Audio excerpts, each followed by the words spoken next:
All right, I think we're on the air, and we're going to try to get this show on the road. Uh-oh, I bet it's going to ring on me. No. Oh no, I cleared it. Good. Let's get the right screens up here. And of course it's screwed up. Okay, everybody, welcome to the HSMM-MESH seminar. I should say MESH there. But we're going to start right now at 9. We're expecting to have a few words from Glenn, who's one of the big movers and shakers on this from Austin. Our room right now has about 16 people in here doing the class, and we've opened it up, and I think last count we had about 60 online. We had about 119 sign up to register. I'm going to start right now with a presentation. We'll probably take a lunch break real close to noon. Then we'll resume at 1, and we're going to actually walk through loading the seminar. Oh, okay. For those of you who are new to this, on the corner, on the side, you've got a little control panel. And in that control panel, you can raise your hand if you want to ask a question. You can ask a question by chatting on that side control panel, or you can ask Doug, who's playing net control for us today, to ask the question if you've got a microphone on your computer, and then it'll go across to everybody. And we've got speakers set up in this room so that you can hear them, so that we can hear it too. And how to move the big, up at the top of that little sidebar, there's a couple little arrows, 2 little arrows. You hit those little arrows, and it expands your control panel. And that's all I got for this part of it. What else do you need me to say, Doug? This is our first time doing this, so please bear with us with it. We'd like to thank Hamcom, though, for letting us have this facility. We just decided to add the webinar on Monday, and quite surprised with how many people have already logged in and registered. And has Glenn signed in? No, I haven't seen him. Okay, we haven't seen Glenn, so I'm just going to move forward and see what happens. Maybe. We do have one question here. Let's draft the question and see what happens. Okay, is he we gonna go verbal, or we have a question? I'm going to go verbal. All right. Will Ryan. Okay, Will, ask your question.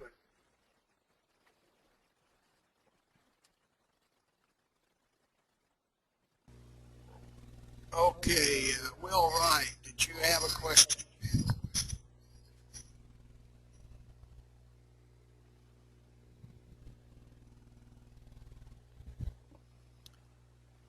Will Wright, do you have a question? Nope. Okay, we're turning off Will Wright, muting him. Okay, we are in beautiful downtown Lucas, Texas, at the fire station, and we thank the fire department for letting us use the training room to host this seminar. Okay, we're breaking it into 3 parts. The first part is just basically an overview of HSMM and the Austin software, or basically what is all this stuff. Second session is loading and testing the Austin code. I'm expecting that'll be right after lunch. And then the third session we're not going to do on the webinar because the webinar only uses Windows and Macintosh, and the development system uses Linux. So that will not be on the thing, but it's only for people that are really interested in actually going in, changing the code, modifying the code. If you just want to use it and configure it, the first two sessions are sufficient for that part of the. Okay. This is kind of what we're going to do. What's high-speed multimedia? What's it used for? What's the hardware? What's the software? What is OLSR? And why do we care? And what else is needed to do it? So let's start with what is HSMM. HSMM is high-speed multimedia. It's a general term. It's not specific.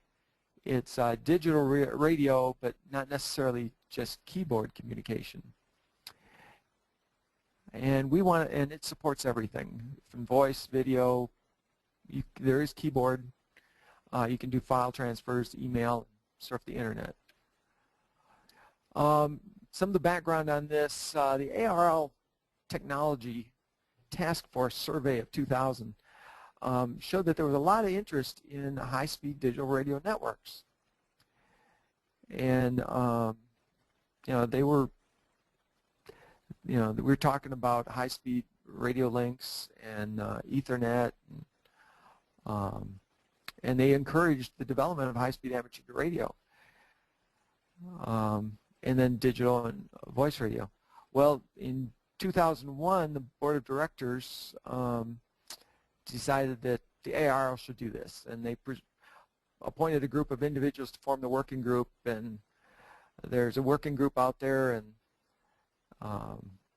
they've tested how to use it in emergency situations. And the current chairman is John Champa, who's supposed to be here today, but he signed up for the class, but I don't see him sitting here yet. We had a class last August, and found out from John that that was the first HSMM class that they've had since 2001 when the working group was formed. HSM, it's not a mode or a frequency. It needs wideband, higher frequencies. However, for the purposes of this presentation, we'll be talking about using modified Wi-Fi equipment, and in general, 2.4 gigahertz. And the software, we're calling it HSMM-MESH, and we've got that registered as a trademark. Pretty much anything you can do with the internet, you can do with this. So, most people think of email, surfing the internet. You can transfer or stream pictures, videos, files. You can do teleconferencing and telephone if you've got Vonage. What we've used it for is we've used it for shelter operations. We've used it mostly for like email and communicating with the EOCs, because it's a lot easier to do written text to places like hospitals and pharmacies when you've got medicines that you need to do than to do it over voice. We'd like to get going with some disaster stuff. What's really nice about this is real-time video. So we can actually get multiple streams of video going at the same time, and the capacity supports it. And also photographs during times of disasters, trees down, hail, power lines, whatever's going on. Also telephone video conferencing using Skype. We also can use it for when infrastructure fails to help support the police and fire. Austin's using it to help support hospitals when infrastructure fails. And we can also use it to support responders in the field, whether it's ARES, CERT, MRC. We've also used it for public service events and field day. Okay. Well, let's take a real quick break, and Glenn wanted to say a few words. Glenn is one of the people that got this started, and he wanted to say a few words. He couldn't make it up here to Lucas. He's living in Austin, and I think we'll see if Glenn will get you turned on, and you can say some things.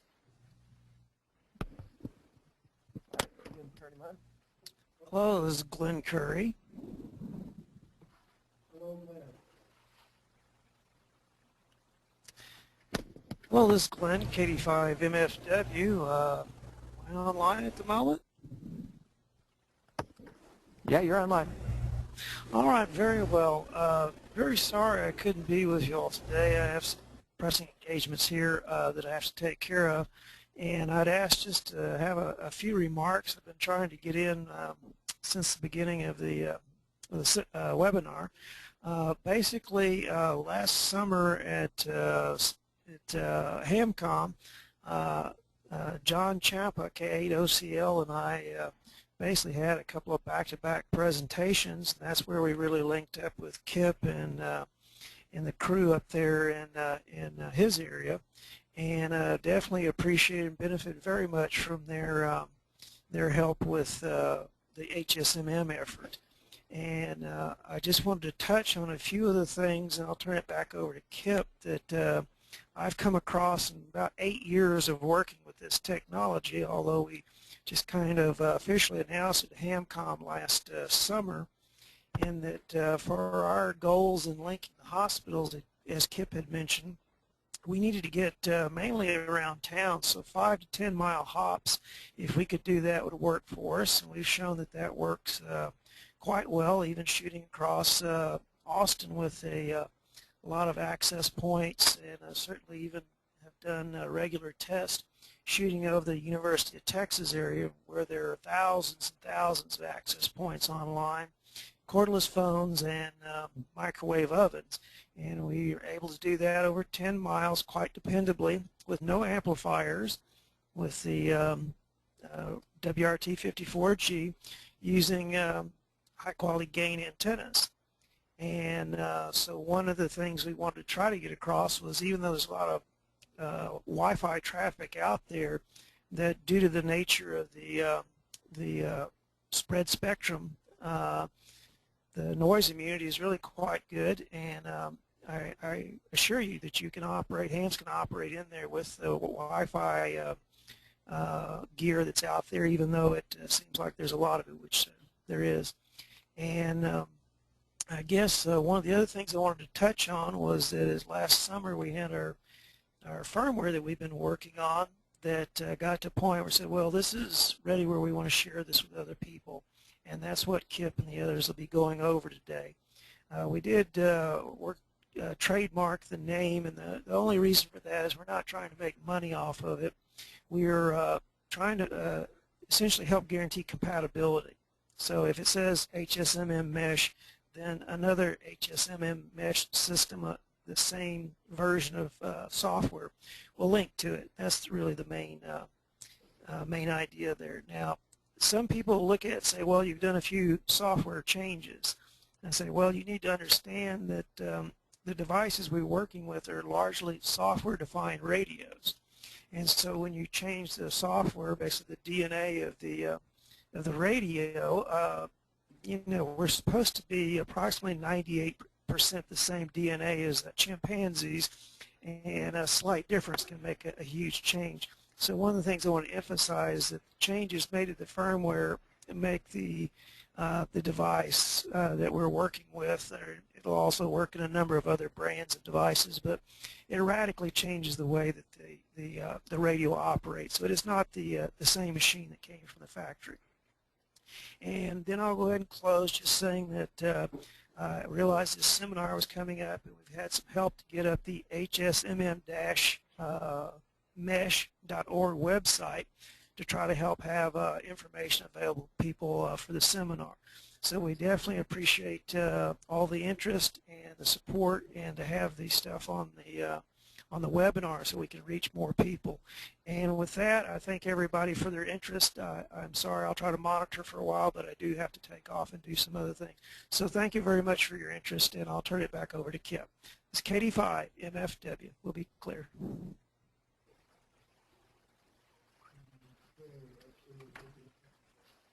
Okay.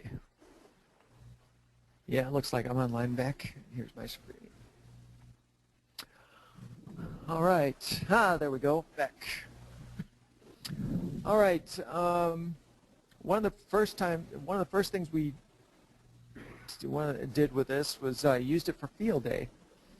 We wanted to have internet access at the field day site, and we found that there was a ham that lived about a mile from our field day, and we also had a break in the trees that provided clear line of sight to the hill we were on. Okay, click. There we go. Let me grab something here. So we had our guy up here, and he had a high-speed internet access, and we ran a wire from his router out to a router with an antenna, and it was just a little 15 dB gain antenna up on the in the middle of the street. That way we could get a clear sight up to here, and then we had another router up here where we were pointing back to him. Fortunately, there was a break in the trees right in here that allowed us to do that. Otherwise, the trees over in here or over in here, the trees were too thick and too tall to let us see. We're actually up here is up on a hill, and then down here is kind of like in the valley. And so this is where these trees were the transitions from down the hill. And then this building down here was where our field day site was, and we were able to just connect off the back side, one of the back lobes of the router that was up here, and get internet access down here. We got another router down there, and we're all good inside the building for everybody to get internet access. We provided wired and wireless access during field day to everybody. Another thing, we first used this also in 2007 at the Plano Balloon Festival. We certified the site, and we asked around, and there was a church not too far, and we asked them if we could have access for the weekend. Well, they've got a lot of grass on their property, and they sell parking for $10 a car. So they make a lot of money on Plano Balloon Festival, so it made them help them talk and say, hey, yeah, we can use this, or we'll let you guys use this since Plano Balloon Festival is so good to us. Let me get rid of this arrow here.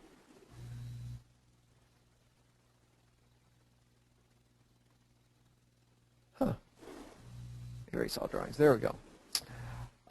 Because of the wide angles, we decided to go vertical polarity. Normally when we go point to point, we like to use horizontal because all of the normal traffic is vertical, and we get reduction in noise if we're horizontal and they're vertical. But here's the setup. We had the church down here, and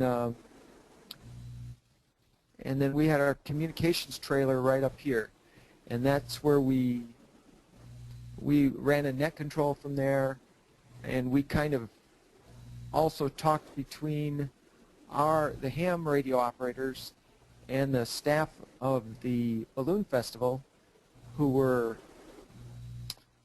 had all private telephone systems or private walkie-talkies, commercial. Up here we had our net control for the field, and down in this field down here is where they had all of the balloons. And so from our field operations, we could watch down there, and the hams were responsible for telling everybody which balloons had launched, so that other hams that are providing vehicle recovery would know who's up in the air and make sure that all balloons were accounted for when they came back down to Earth. Also, over here there was a scissor lift where the flight director would give briefings to all the balloon pilots, and he would use internet. He was also a ham, and he would use internet access to look at up-to-date weather information, so that we knew if there were any storms coming in, where the wind was blowing, how fast the wind was blowing, and so that was very helpful. He was only using that, before each flight, and they had flights in the morning and in the evening, so only 2 flights a day. And then finally we had another unit down here where we were able to, this was the driveway into the balloon festival field, and we were able to get people going and watch. We wanted to have a camera there. We never got it working, but the goal was to have a camera there so field operations could also see which teams were leaving the field and come back. All right, now going down to the church. This is zooming in on the church. The church had stone walls, and the Wi-Fi did not get outside these stone walls very well. We were also on the 2nd story roof of this thing, and they had a metal deck. So again, Wi-Fi signals didn't want to go through there. We found that they had an access point. Their access point was just inside, and it was open to the world, and they were running on channel 6. So we put an access point up here where we had line of sight through 2 doors. One was a glass door and one was a wooden door to their router. And then we ran a wire to our router up here on the corner where we could send. And like I said, we had a 15 dB antenna up there. It was we were only going about 2,500 feet was our maximum distance, and the 15 dB antenna had no problems doing that. And it was pretty successful. They've asked us to expand our coverage, and that's what we're going to do. For 2008, Question there. Somebody asked how high the antennas. oh, how high the antennas were. Yeah, let's go back to the field day one. This antenna here was 16 feet off the ground. Well, actually, both of them were 16 feet off the ground. We just used extended. We used extended flagpoles that we could get at Harbor Freight for, I think they were $32, and we had mounts where you could run over them with the car tire, and they were just telescoping poles with our little 15 dB antennas. So now we use the root antennas, and we'll show those a little bit later. Okay, coming back. Okay, Wild Ride. Now this was a little bit more challenging. What our goal for this was to provide pictures from the rest stops to the start and finish line. We had, they've been trying this for many, many years, and they've had a lot of problems with using 2.4 gigahertz. I think 2007 we used D-Star, the 1.2 gigahertz data, and that worked pretty well.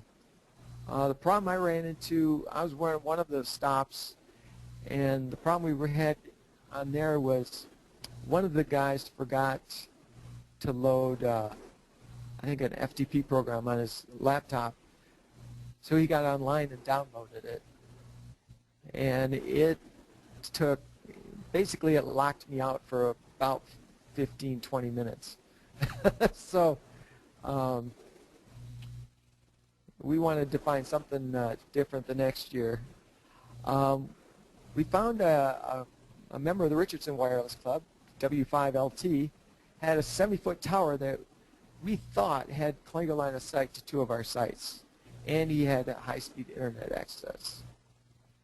So this is what we had.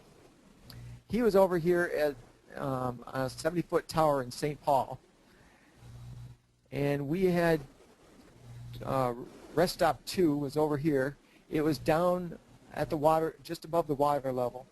Again, we used a 16-foot pole for this guy and a 15 dB gain antenna. And at the same time, up here we put a 19 dB antenna, 19 dB gain antenna.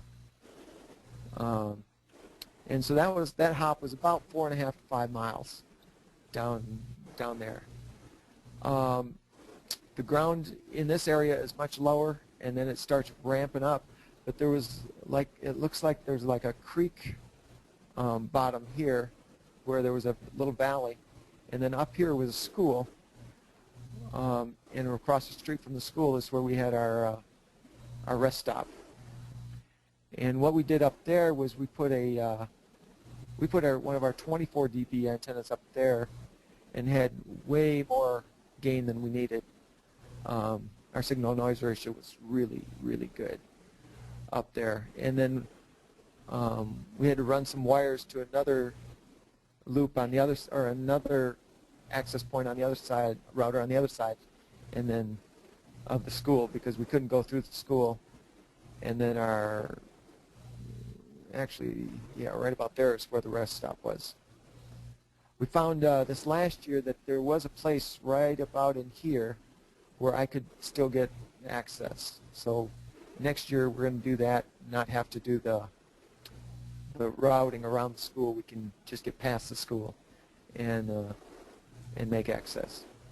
But this was actually my first time doing a really long run, and for me 10 miles on Wi-Fi was pretty good. And it's a real world situation.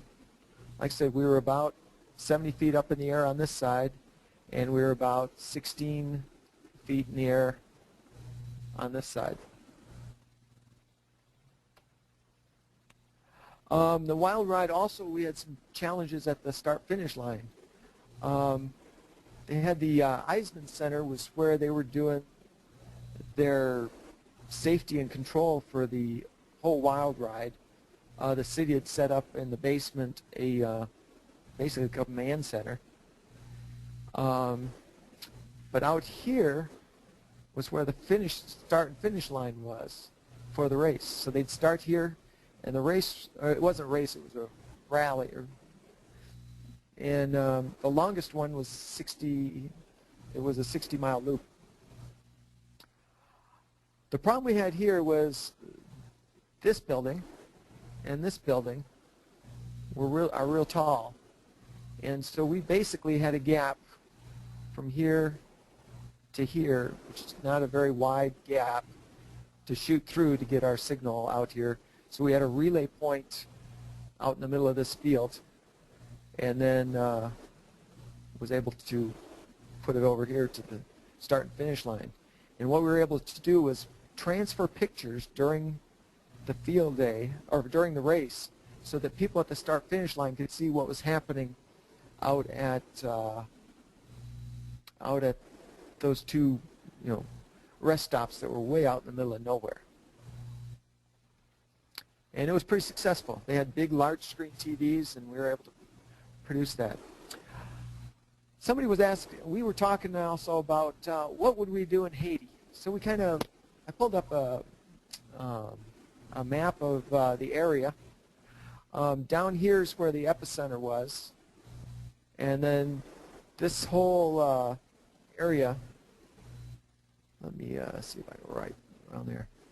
This whole area around here is kind of Port-au-Prince, and that's where most of the damage was. Let me get back. We had This is the airport. This is where the U.S. Embassy is. And what I got to looking at is these distances aren't that far. From here to here, where I was thinking we'd put some mesh nodes up on the hills, that was only 10 miles. And so this was less. And then we got to speculating that maybe in some of these places here, they would have still active internet access. And so by putting nodes with internet access in some of these towns that had, this is actually the border to Dominican Republic, so this town is actually in Dominican Republic. We could hit some of our routers, and once we hit one of the mesh nodes, one of these 3 mesh nodes, all of them could be hitting.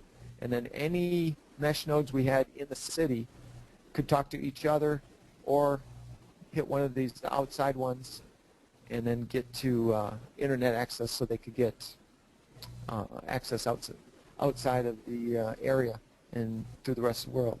I also found another hilltop up here, whereas if we had to, we could go across and farther north to cities on the other side of these mountains. So, you know, we're looking at other kinds of applications for this, and like I said, on our web email list, we're looking at, you know, what would we do in real emergencies. All right, moving on. This, I think, is the Austin mesh. It's not very clear, but it gives you an idea of some of the numbers, and I'm not even sure how old this is. This is hypothetical. Oh, this is not the real Austin mesh. Okay.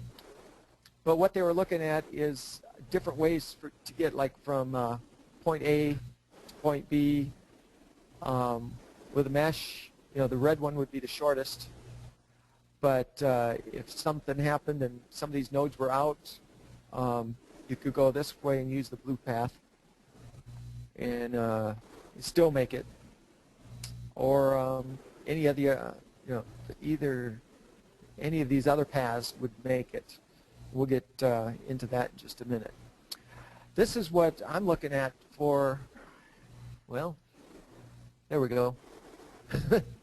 This is what I'm looking at for a potential one here in Collin County. Right now I've got this guy installed but not working.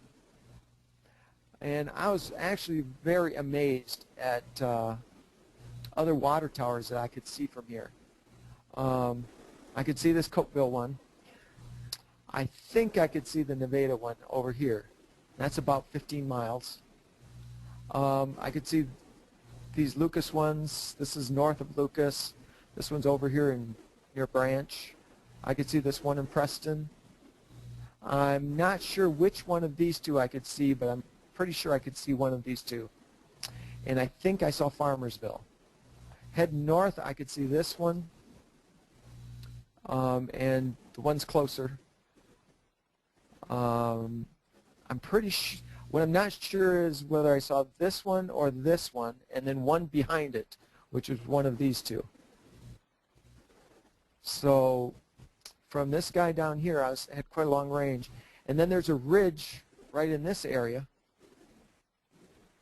And I could see some of the tops of these water towers. And then to the west of this, it all goes downhill towards a valley. And up here, there's a high school at Salina, and that has an amazing view to the west.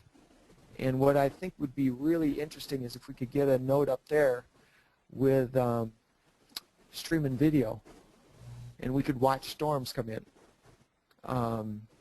for our storm watchers, because up in this northern part of the county, it's really hard to get amateur radios operators up there because the population isn't very high, and so we always have to send vehicles up there, and a lot of times these storms come so fast, by the time we send somebody out, the storm's blown through.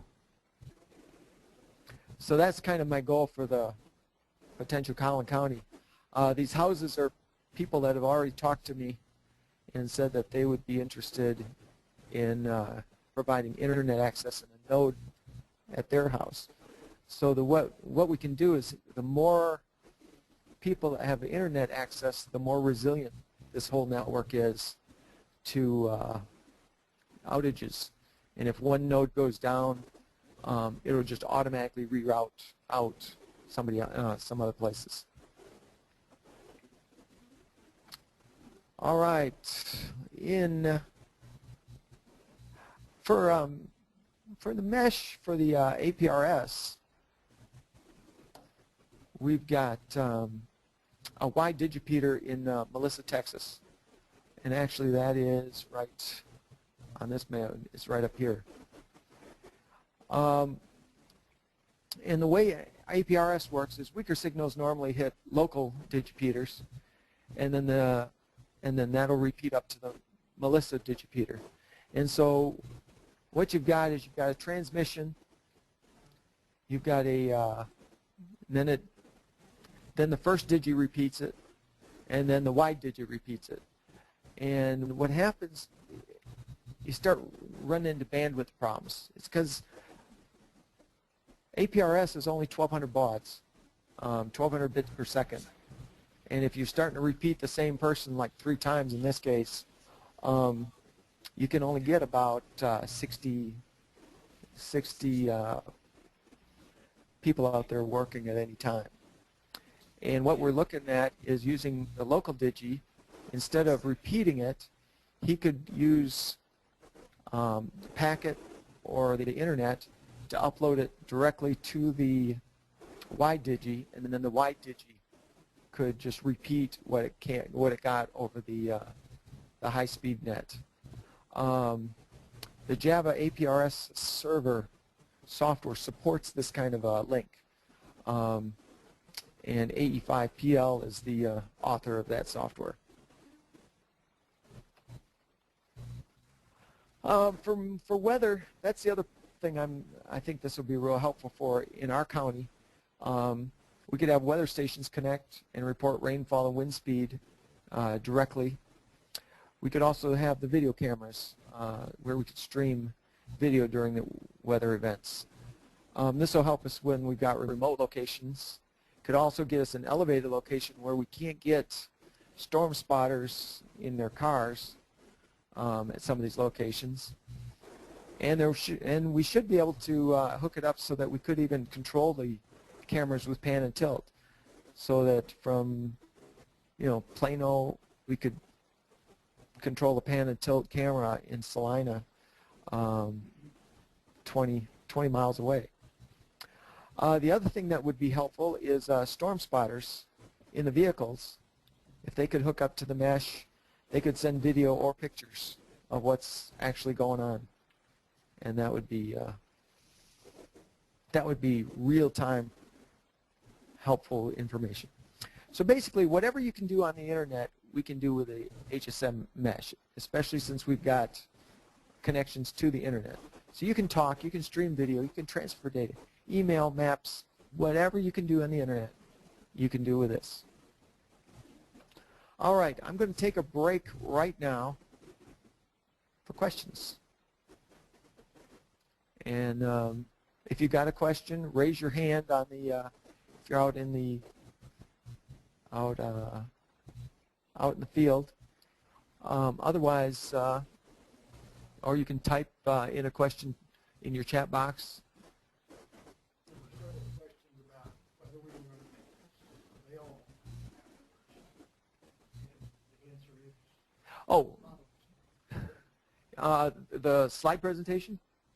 yeah. Yeah, okay. The question is if the slide presentation will be available afterwards. Yes, we'll probably post it on the HSMM-MESH.org website. And then possibly a DVD Yeah, we're also looking at a DVD of this presentation. We're thinking it might be 1 to 2 discs. At the moment, the way it's going, the speed at which it's going is probably going to be 1 disc. I'm going a little faster than I was thinking it would go. It's a lot faster than we had during the last presentation, or last time. Any other questions? Do we have any questions in the room? I guess I should ask that.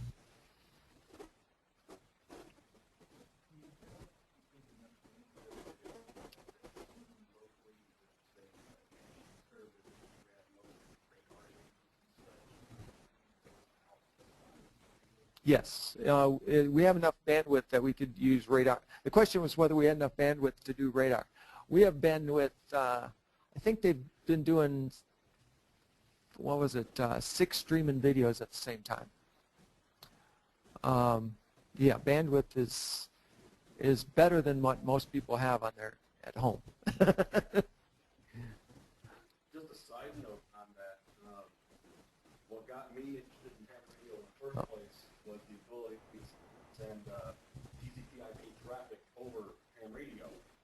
And the reason I wanted to do that was so I could download radar maps while I was mobile and now, chasing after storms. And the realization that transfer rates of 50 bytes per second on the packet radio network, it would take me 20 minutes to download a single image, and by then it's already been updated 3 times. I was going to say, can people on the net can't do that. I don't have All that. A little couple technical difficulties here, trying to make sure we understand what's capable here.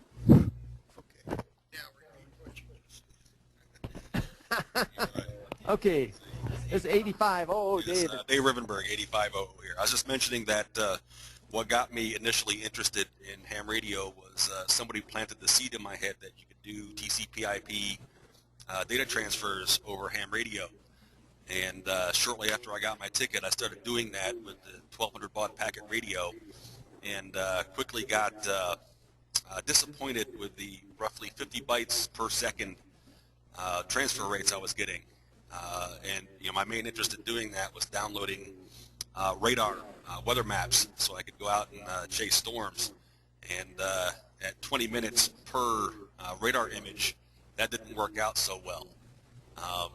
So that kind of sparked my interest in getting higher bandwidth data transfers, and this is where we are today with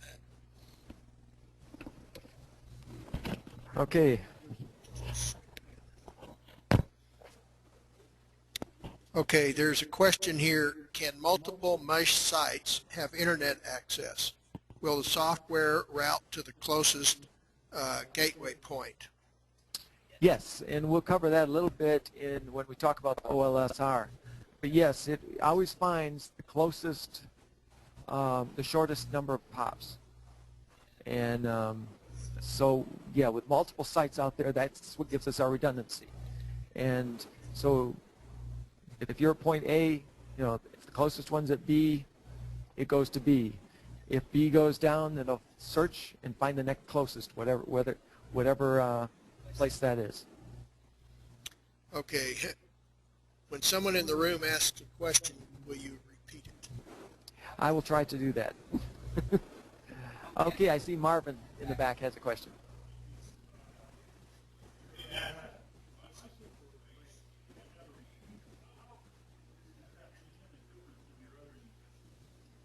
Oh, the question was, on our bicycle race, we had one antenna that was a repeater, and how is it different?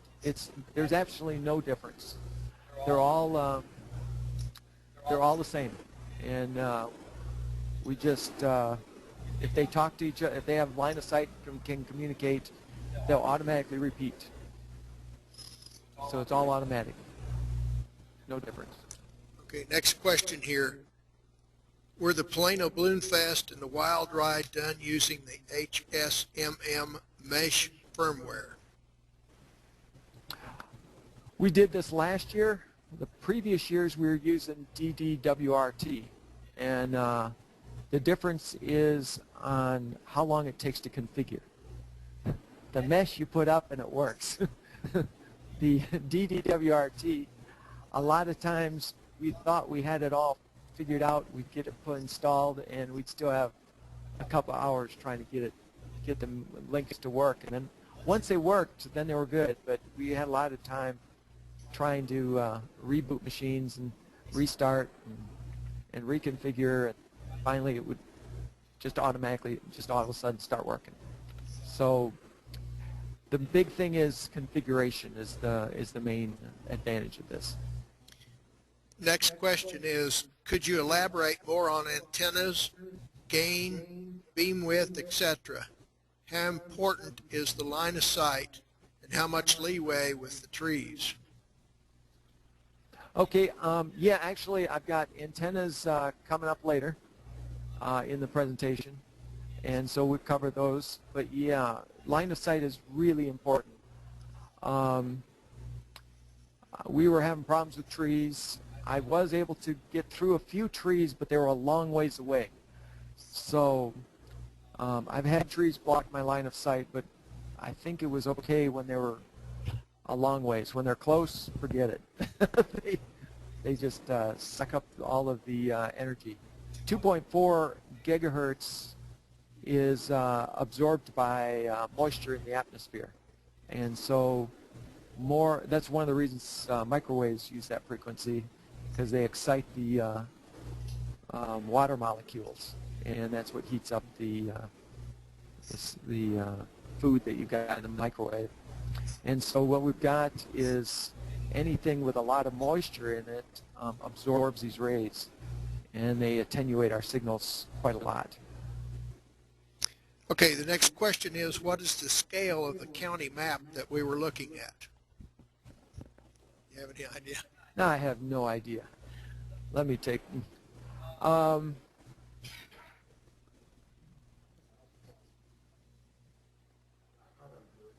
Yeah, it's about 30 miles across, is what we're guessing, and probably about 30 miles north to south for this map. Yeah, that'd be a good thing.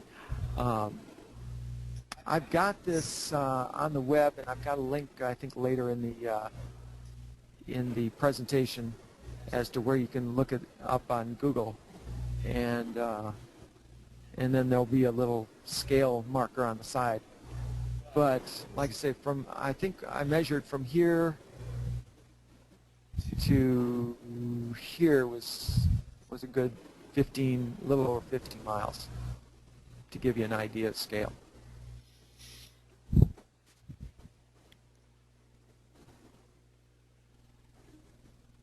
Any other questions? Okay, there's a lot of other questions here. Let's see here.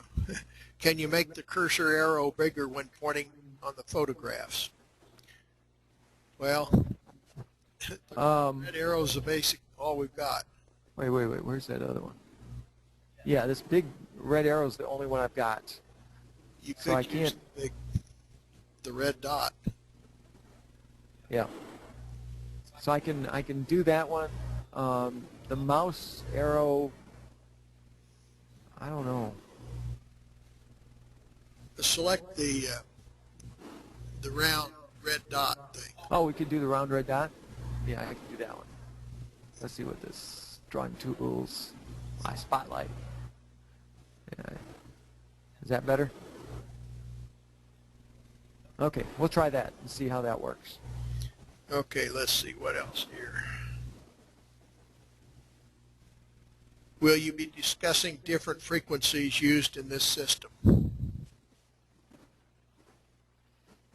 Yeah. Well, that's a good that'll be answer. towards the very end. I've got a slide on the shifting. Right now, we are using just the same frequencies that the Wi-Fi equipment uses, and that is, and the amateur radio band goes through channels 1 through 6.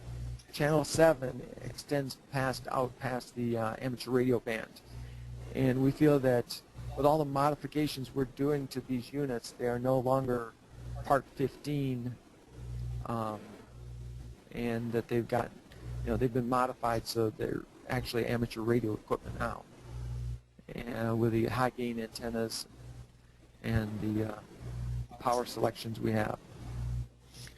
Okay, here's another question. How would the mesh perform in heavy rain or fog? We don't know. It'll probably be degraded a little bit. You may see a little bit of speed degradation, but it's all going to be a matter of the signal-noise ratio. The longer links will probably get hit the most, and the shorter links probably wouldn't be seeing it. It wouldn't see anything at all. And so that's where it really helps to have multiple mesh units out there, so that if it can't make the long haul, it can make hops in to make the signal work. Are you going to discuss what coax to best use in various installations? Yeah, basically what our philosophy is as little as possible. We try to use very little coax. We mount our routers up with the antennas, and actually I'll show you some antennas where the router is actually in the antenna box, and so the length of the coax is in almost every case less than 4 feet, and in some cases it's 6 inches, and that then we don't have the problem with the losses. And what we can do is we run power over Ethernet, and so we've only got Ethernet cable coming down, and so our losses aren't, so we don't have any losses from coax. Will the software work on routers other than the Linksys WRTG series? I have a view graph of that also coming up, and there are a few, but none as popular as the WRT54G series. Will there be an explanation of how to interface Part 15 devices with Part 97 devices? Actually, it's so easy I hadn't even thought about it. What we do on this mesh is we take the router LAN port and put it into a WAN port of a Part 15 router, and we use the Part 15 router, for local or for in the room locations, and that's all we do. It's pretty. Yeah, I hadn't even thought about writing a view graph on that because it's so second nature to me, and I think once you start playing with this a little bit, you'll see it's real easy also. Okay, here's one. What about path fade? Have you tried diversity antennas? No, we have not. Most of these antennas that we're using up on top of water towers and stuff are far enough away from things that a little bit of diversity isn't going to bias much. What we're actually using the diversity for is for two different kinds of antennas, where we use one side's an omni and the other's a directional, where we can extend our range for our mesh away from farther out than what our omni would get us. And I've got some view graphs on that too coming up.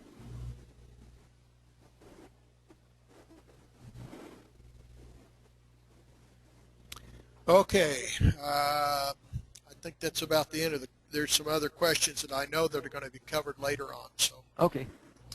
All right. Is that it for this room too? Is there anybody else in this room that has a question? No. Okay. So let's move on.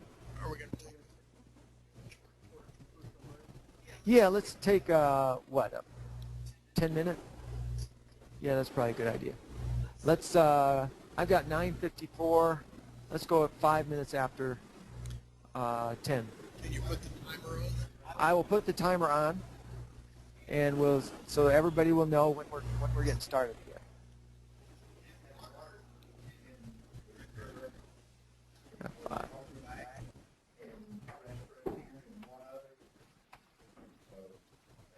Well. Ah! How do I get this? Let's get this thing. F5. What? I guess it started put my thing back to the beginning. Okay. Now we're going to get into more specific stuff. It's fast.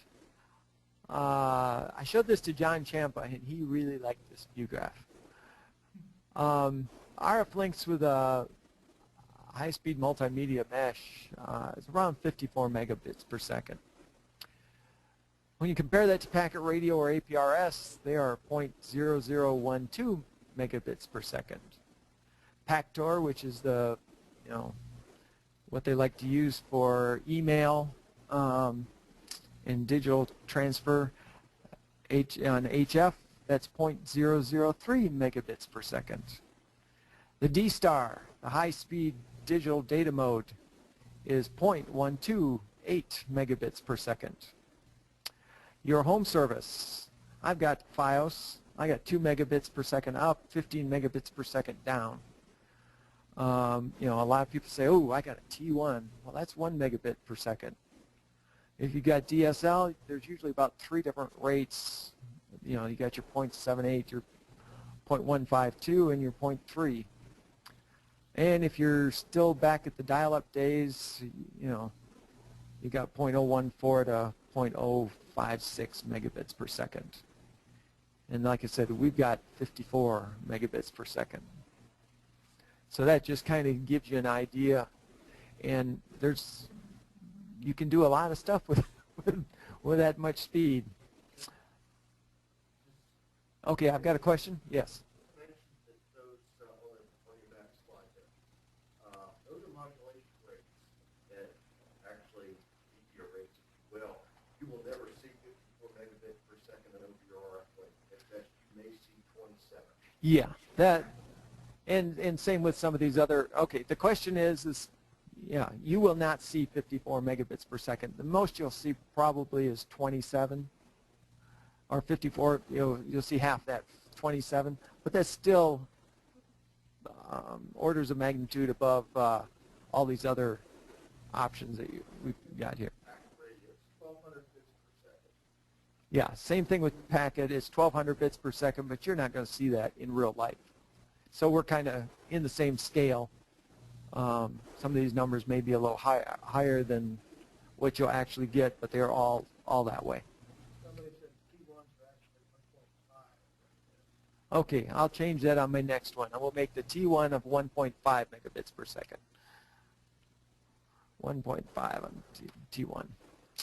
Okay, moving on. One of the things you need to know what the system can do and its limits. The way they designed Wi-Fi is channels 1, 6, and 11 are non-overlapping. 2, 3, 4, and 5 are crossover into channels 1 and 6. The other thing you need to know is channels 1 through 6 are in the ham band. Channel 11 is not in the ham band. And you need clear line of sight. Trees attenuate a lot. Hills and buildings will block it. All right, this is a big issue for hams. It's the security. There's been discussions with the FCC enforcement branch on with the working group, and everybody knows that hams are not supposed to use encryption. But what they've said is that radio amateurs using 802.11 type equipment under Part 97 could use WEP and WPA, as our intended purpose is to provide authentication and protect our networks from Part 15 intrusions. The rules for amateur radio say we are not to obscure the meaning of the signals, by using encryption. So we're using it to protect our networks. We're not using it to obscure the meaning. Although they've also put the following 4 conditions. First, it can only be on frequencies above 50 megahertz. We can't do it on any foreign or international traffic. We can't use encryption or these, you know, the WEP or the WPA. It's got to be a standard encryption technology, and you must record the encryption key in the station logbook. And this always gets a lot of discussion going, but if you want more detail, look in the VHF Digital Handbook, Chapter 7 on HSMM radio. There's a question here. Yes. Where's it cut off? Have you got that nice spreadsheet up there? I've got it somewhere else later. That'll be my last one. I've got one where it does show the overlapping, and I think that's going to be my last view graph, because we're also talking about changing frequencies. Okay? All right, software. Now we're getting into the stuff. You know, the software that comes with these routers is pretty good. And why change it? Because we can get more control. We can add functions, wireless backbone, and mesh. Let's go talk about the wireless or let's talk about that a little bit. The way a router works when you buy it off the shelf is most of the time you have a wire to the internet, and then the wireless router can either give you a wire to, oops, my mouse clickers, there it is. You can either have a wire to a PC or something in your home, or you can have wireless links to laptops and things like that. The one thing they do let you do is you have a wireless access point, and then you can use that to wire to other PCs. And that's pretty much what the off-the-shelf software does.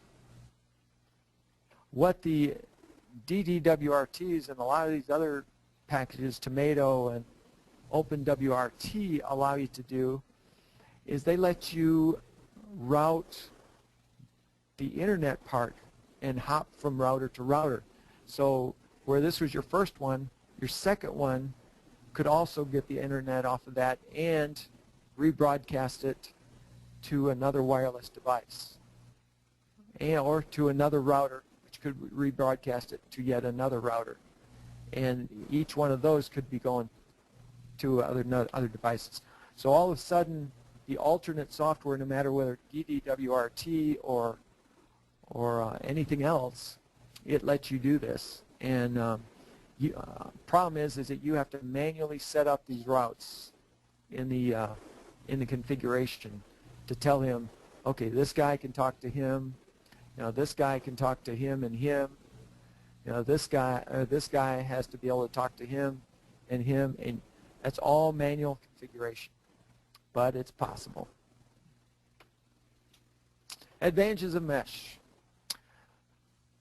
First off, it's self-forming. It forms automatically. You put 2 mesh routers in proximity to each other, and they've formed a mesh. You don't have to do anything extra. It's also got fault tolerance. The data automatically reroutes if a node fails. So no matter if one fails or 2 fails, if there's a way to get that signal from one, across the mesh, it will find a way. It's also self-healing. Once you found a mesh, or once a mesh has gone down, it gets rebooted or whatever, and gets back in, it's back in the mesh seamlessly, like it never disappeared. Community ownership, that means that it's not a system where one person has to own everything. It's a shared service, and it's shared node by node. I can have a node, somebody else can have a node, we can talk to each other, and that's what we're trying to do. It's low cost. You know, basically building a low-cost off-the-shelf equipment, I build them for less than $100, but most of the time, you know, you'll be less than $200. And the cost of expansion is low. You know, just add a node, $100 to $200, and you've got expanded coverage. And the ease of deployment, you know, it does not take a lot to learn how to do this. Very little or no training is needed. Let's just talk about this a little bit. Suppose, let's get my other drawing tool here. Suppose I got this router and I want to talk to this router. Well, what this router will do, or what happens behind the scenes, is that all these routes that I've got out here are who can see whatever. So he can, let me get my bigger pointer. Oops, wrong one. So people can see. So this guy can see him and this guy can see him, but this guy cannot see him. But with a mesh software, he will say, do you see him? And this guy will say, let me check. And he will ask, do you see, you know, they're all asking, where's this guy? So he's saying, do you see him? And these guys go, nope, let me ask. And he'll ask, he'll ask this guy will ask, and they'll, you know, finally they'll find a route, and the route may be, let's just take an example. It may be here, here, here, and here to here. And so that's really 1, 2, 3. That's a 4 hops to get to him. And he will continue that because that's the shortest route. Now let's say, for example, that this guy, something happens to him, he gets wiped out. And what it'll do is it'll check here, check here, check here, check here, and find this alternate route. And it's all invisible to the operator. You don't even know it's happening. And when you're we were watching it on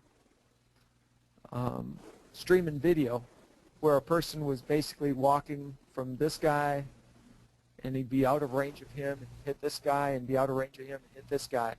And in streaming video, we saw about a 1-second freeze of the frame before it moved on, and then it just picked it up like there was nothing wrong. So that's where the power of the mesh is on these things. Something happens, we lose signal. For example, maybe, let me clear these out so we get too many marks on the screen. Maybe this guy to this, maybe this route is a real long route, and we get real heavy rain, and the signal degrades, and it can no longer do that route.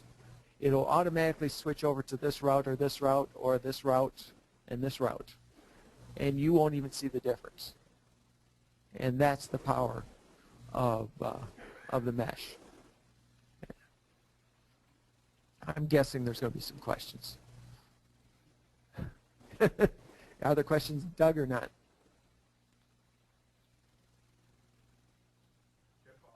Yes.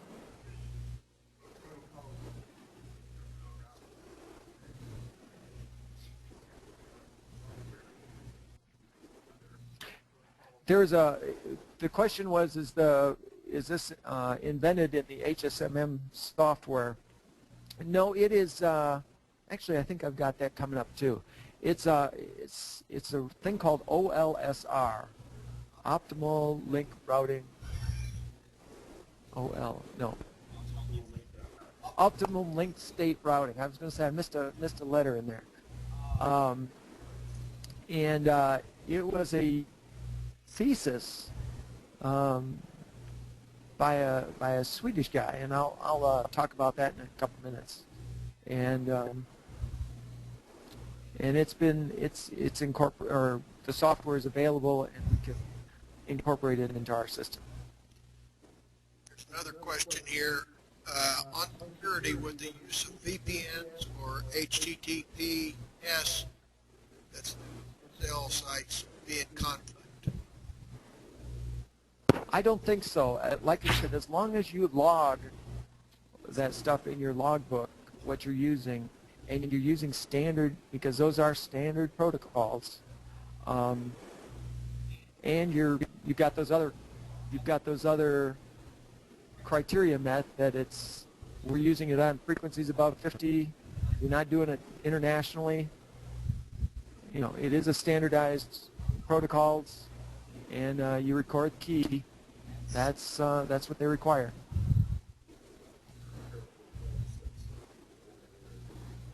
Yeah. So we have to worry about foreign international websites, I guess.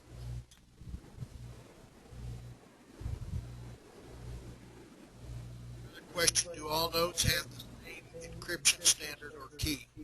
Yes, they must.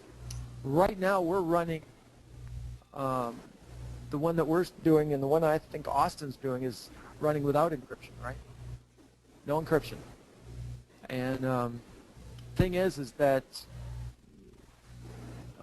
most cases normal users can't.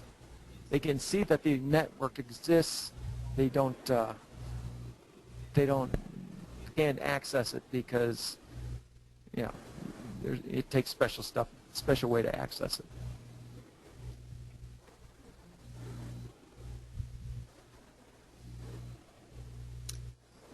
Is OLSE automatic link selection including signal strength yet? Include signal strength? It has, they've got a new feature, a relatively new feature in there that is not signal strength, but it's quality. And it's basically how many repeats it needs, and as the repeats go up, the link quality goes down, and then at some point it switches over to a different route for that portion of it. Okay. All right. The main thing on this is it simplifies everything. I have spent hours configuring routers to link together, and with the mesh software, you know, I was saying less than 5, but now I'm saying less than 10 seconds after a router powers up, it's in the mesh. Looks like it takes about a minute to propagate the name, but beyond that, yeah, it's right there. Cars with a mesh can drive around and automatically switch from one router to another, kind of like cell phone access. And it drops it, picks it right back up. Okay. What's needed? Well, first is custom software, off-the-shelf routers. You know, you can get the routers for $50 to $100. You know, that's less than pretty much any new ham radio. If you want to use it for this, you know, you really want external antennas. You can operate channels 1 through 6 in the ham bands. The antennas, you can get anywhere from $20 to $100 or more, omni or directional. And then, you know, you can go to town on accessories, you know, power, batteries, cables, whatever. So let's first talk about the software a little bit, and a little bit of the history on the software. What started out was Linksys used Linux for the WRT54G when they first got it. And what it did was it got them up and running real fast with a router. And they modified the operating system to work with a Broadcom processor. And the first version was December of 2002. Well, according to the GPL, they had to share the code. And they'd kind of forgotten about that part of it.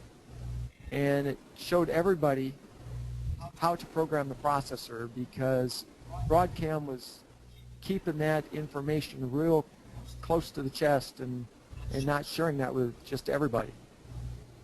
And so on version 5, of the WRT54G, they switched to another operating system called VxWorks. And at that time, they reduced the flash from 4 megabytes to 2 megabytes, and they reduced the RAM from 16 megabytes to 8 megabytes. And then on later versions, like version 8, they changed to hardwired antenna. So there's no antenna connector that we can tie into. Some of the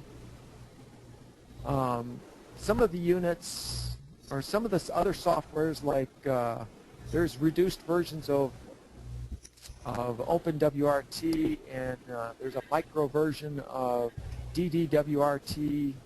Can run on those later versions. That, you know, they lose some of their functionality, but they still can run on 2 megabytes. We can't because of our stuff. So yeah, OpenWRT is VSoft first developed software for the router once it was released under GPL. DDWRT is a fork of this and still incorporates updates from OpenWRT.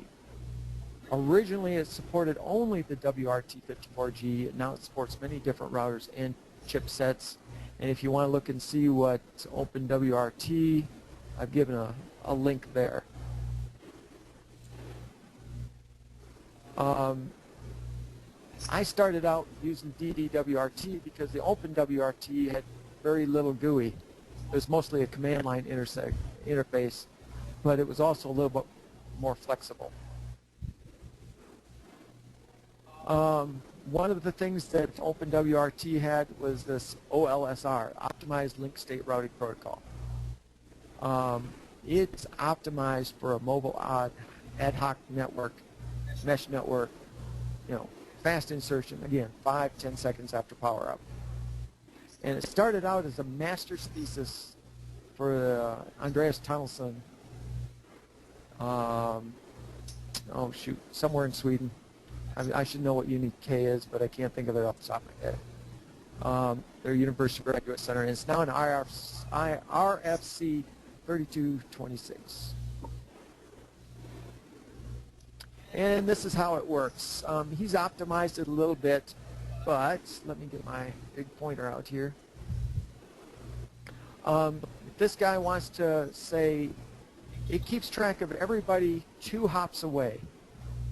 So if he looks around and says, okay, hello, who's out there? And he'll say, I'm out here, and I know about these guys because at some other time he said, hey, who's out there?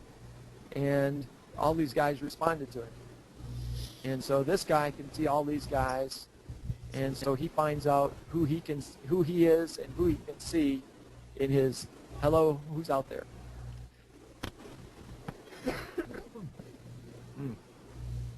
One of the things, and so that's called flooding, and it's basically, hey, tell me who's out there.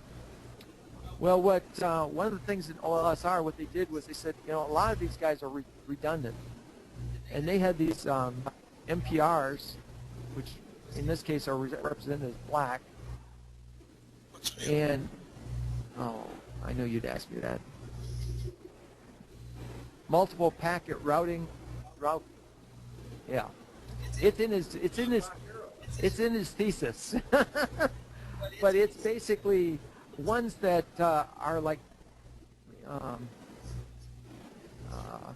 have a little bit higher priority for routing, and so instead of since he can see a certain subset of these guys, then he will go through him to get to these guys instead of always going, you know, always choosing, you know, a whole month. And what it does is it drops down the number of requests for when you're saying, hello, who's out there? It drops down the number of requests where this has a lot more, this has fewer. And it lowers the traffic on the net. And that's one of the advantages and helps us from getting way overloaded. The other thing is that everybody is only worried about 2 hops away. And it automatically, when you're looking for somebody that's not within your 2 hops, the note gets passed out to these guys, or their MPRs that are, that are associated with them, to continue looking out for the node that you want. Okay, hopefully this is actually our status screen for the HSMM-MESH software. And this is an old one. As you can see, it's version 3.0. We're running 3.2. I thought I had upgraded these, but I guess I'd forgotten the screen. This gives us our signal, the noise, and the ratio between the signal and noise. So that's telling us that. It'll show us what our Wi-Fi address is. This is what other nodes will see us as, and we're using a 10 network. So it's a 10 dot whatever, which gives us lots and lots of possibilities for nodes. We've got a LAN address. That is a NAT address for all of the guys that plug into our LAN ports on our routers. The WAN address is what he pulls up from whoever's upstream of him. In my case, it was, he got an address from my home router, 192.168.1.7. It gives us our system time, how long it's been up, and how much memory was in this thing. And then this is the new setup page. And let me zoom in on this a little bit. And this is the one you're most interested in dealing with. You have to put in your name, and in this case it was N5OOM-AP3. It will generate an IP address for you. You can change it to whatever you want, but it will generate one based on your MAC address. And so that's what this is all about. If you want to be part of the HSMM-MESH, you have to have this name. If you have a different name, it will not mesh together. It'll say, oh, we're different meshes. The other thing is that everybody has to be on the same channel.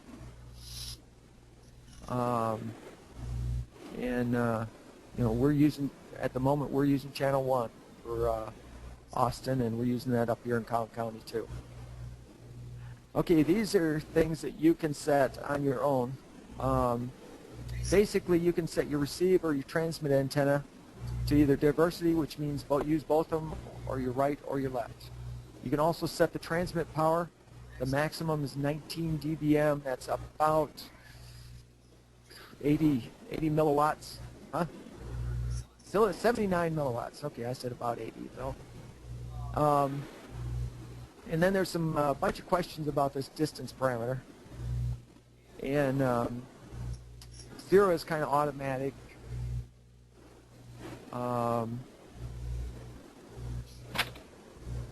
Originally, we thought it was supposed to be the an ACK delay, so that the longer the distance you had, the longer it would wait for an ACK. But I've been told that's been different. What can you? Can we get somebody else to explain that? Can you explain what that ACK distance is? Huh? We'll let Rusty do it. Okay. Can we get Rusty to talk? Okay. Can you hear me? Yep. Okay. What we thought would help us with the distance is we're really kind of limited by the speed of light here. You think, oh, speed of light's pretty quick. No, it's not that quick. To go a mile takes light 5.5 microseconds. And in computer time, that can be slow. So what we're thinking is the ACK timeout, which is how long the access point waits for an acknowledgement to come back from the remote access point that it's sending the packet to. And it waits so many microseconds, and then, oh, he's not heard me, I'm going to try and send it again. Act timeout allows you to wait longer for that to happen. Last, digging into the code, what Dave has done, this is actually, the distance is actually calculating, goes into the calculation of a slot time. Slot time is when the access point detects a collision on the network has occurred, it will back off so many microseconds before it goes off and tries to resend the packet. And that's apparently all this does. And so the greater the distance, the more back off time. And I'm not sure how well that's going to work for us.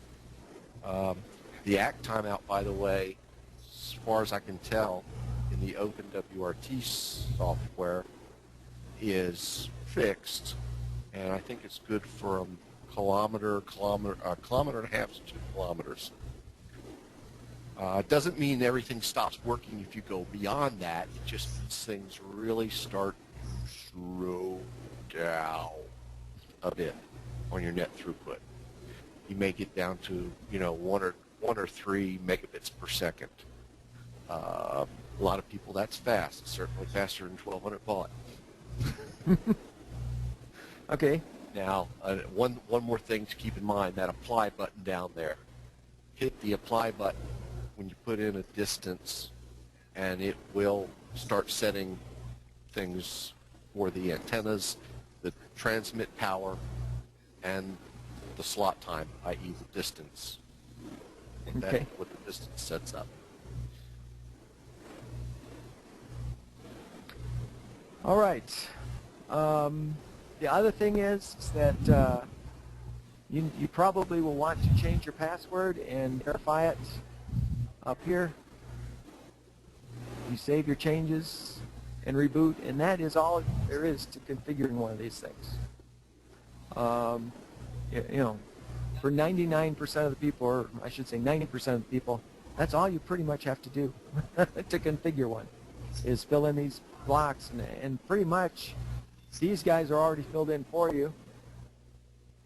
You just put the name in, and if you've got 2 antennas, you don't even have to mess with these. You probably will want full power, which is 19, and you'll leave this as a 0. And so most of the time you'll put in name and new passwords, and you're ready to rock and roll. Just do the save changes here, and when it saves your changes into memory, it'll tell you to reboot. Hit that button. 45 seconds after you reboot, you're back up and you're running. And that's the configuration. It's not doesn't take a lot of training. There's a question here. Sure. Comment. Ryan says a way to bypass the fixed ACK issue is to set the units in the ad hoc mode. This eliminates the acking on the radios and makes them more simplex. Well, that's the default, is the ad hoc mode. So, yeah, it's ad hoc mode, period. Yeah, and this is ad hoc mode, so I don't know. We have that to play with a little bit to see, and we'll see how that works. Yeah. Do you have a question? Just real quick, one comment on that. Even though we are in ad hoc mode, we're still running TCP/IP, and that's the level at which this ACK timeout occurs. Oh, it doesn't. I'm getting a no. Okay, forget it. I'll let Dave explain. Okay, now we're going back to Dave. All right. Well, TCP/IP does its own acking, but that really has no relation to what the ACK timeout is on Wi-Fi. Wi-Fi is its own network layer. Every packet sent over a Wi-Fi link gets an ACK. That's certainly true in infrastructure. I don't know how that changes with ad hoc, but you know, this is all here for experimentation. I know enough to be dangerous, but I certainly don't know everything. So the TCP ACKs are a layer from the Wi-Fi ACKs.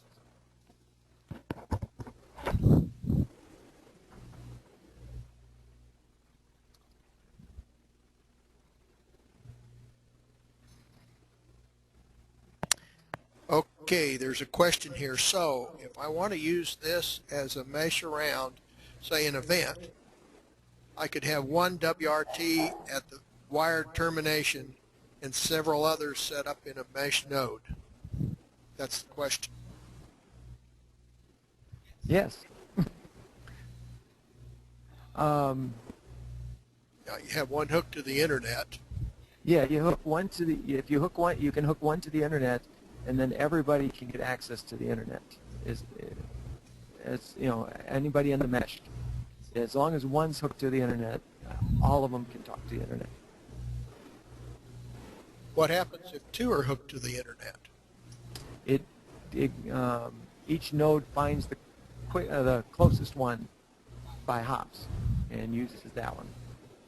So if it's only one hop away, it'll find the closest one. Okay, there's a question here. Can the client PC connect to the mesh AP?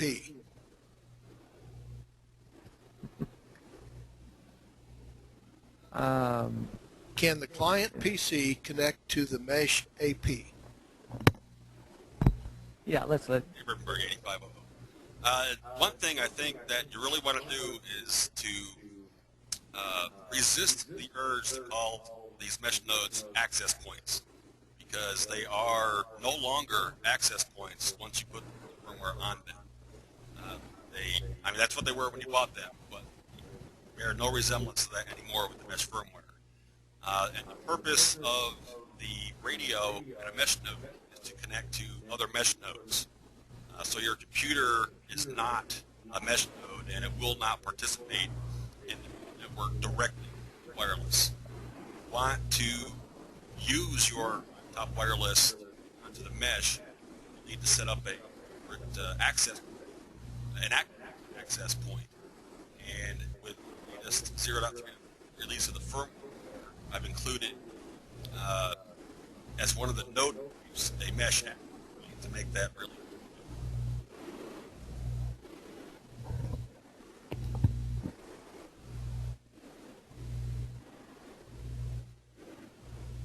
Okay.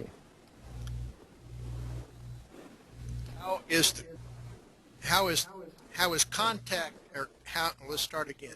How is content protected for internet connections?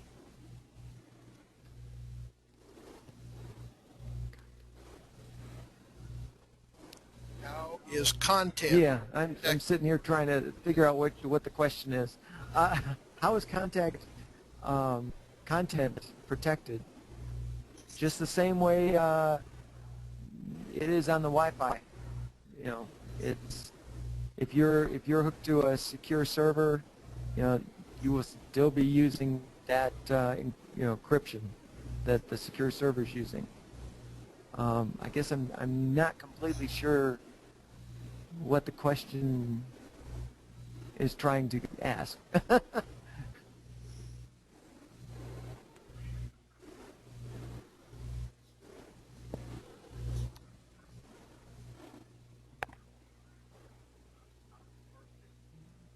Yes. Wait, repeat the question. Okay.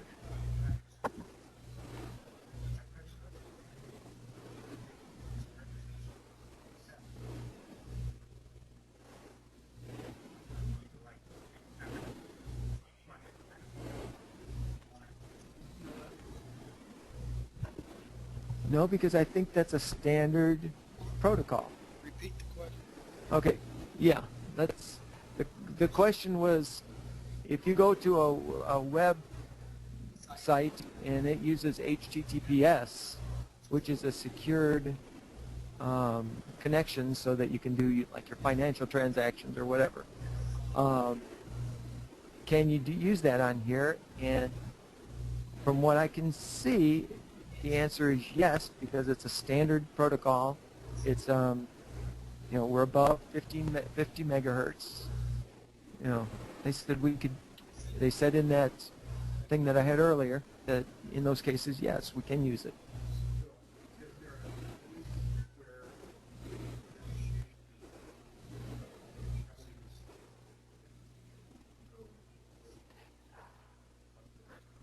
The place this is being discussed is with the HSSM working group, and they're talking with the FCC. And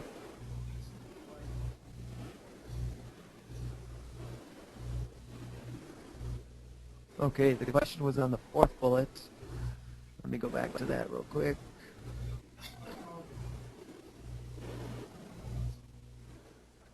Oh yeah, the specific encryption key must be recorded at the station logbook, because that's all invisible.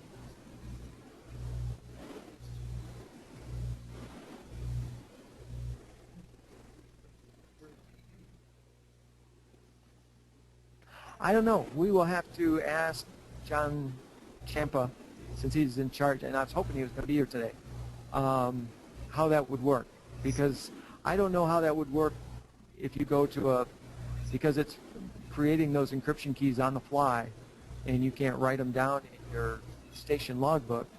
How does that work? And like I said, that I don't know. Actually, I hadn't even thought about that, but that is a good question. Because you know, for sure we're in frequencies above 50 megahertz. We're not necessarily doing foreign and international traffic, but then if you're going after a international website, you know, if you're talking to an international website, does that mean we got international traffic? Or is it only the wireless part that's international? You know, that's a good question. And then, you know, the encryption is standardized and published. You know, it's available all across the internet. But the encryption keys are being generated on the fly, so they're not necessarily possible for you to record them in the station handbook. I guess we'll just have to ask about those situations. The way I read the rules, Kip, is that this could be a problem, probably would be, because remember, the whole point is not to obscure your communications.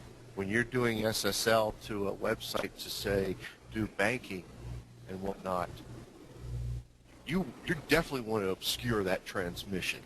It's right. That's correct. It's not just authentication. It is trying to obscure communications. Well, but you're also protecting the network from Part 15 Yeah, intrusion. but that's irrelevant. You're already trying to obscure the message. What else you're also trying to do is really irrelevant legally. I guess that's up for the lawyers. Yeah, we'll let the lawyers, but, you know, we already know we're trying to obscure the message. So probably until we get some sort of settlement with the FCC, it would probably be best to refrain from using this network over, you know, under Part 97. You know, you can work these mesh networks under Part 15. You're a little restricted, you know, to antennas made specifically for the units that you're using. But if you go Part 15, encrypt all you want, go for it. Then you can. But until we get some sort of mutual understanding with the FCC about using encryption in the way that we're discussing, you know, to access encrypted data and encrypted websites with TLS, probably best not to do it.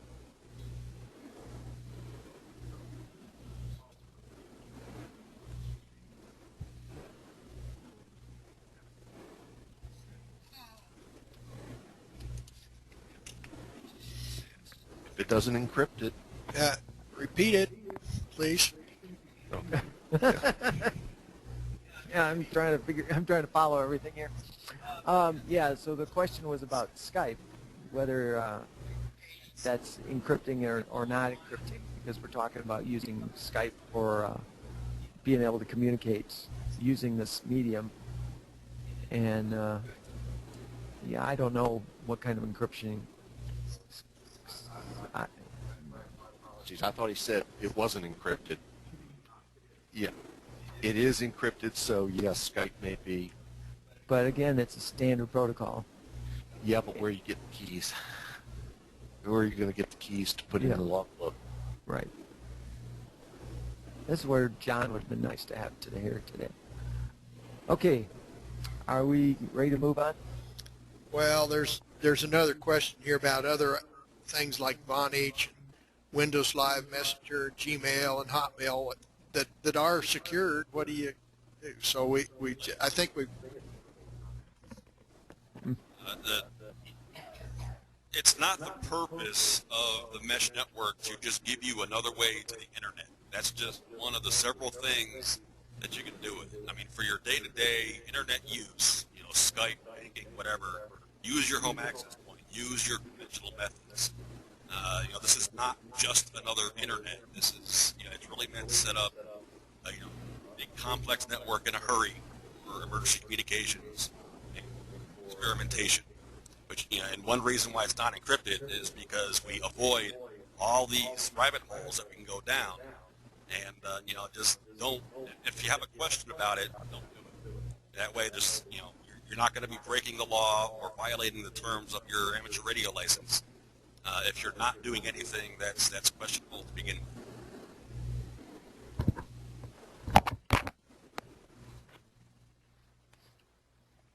All right, we're going to move on.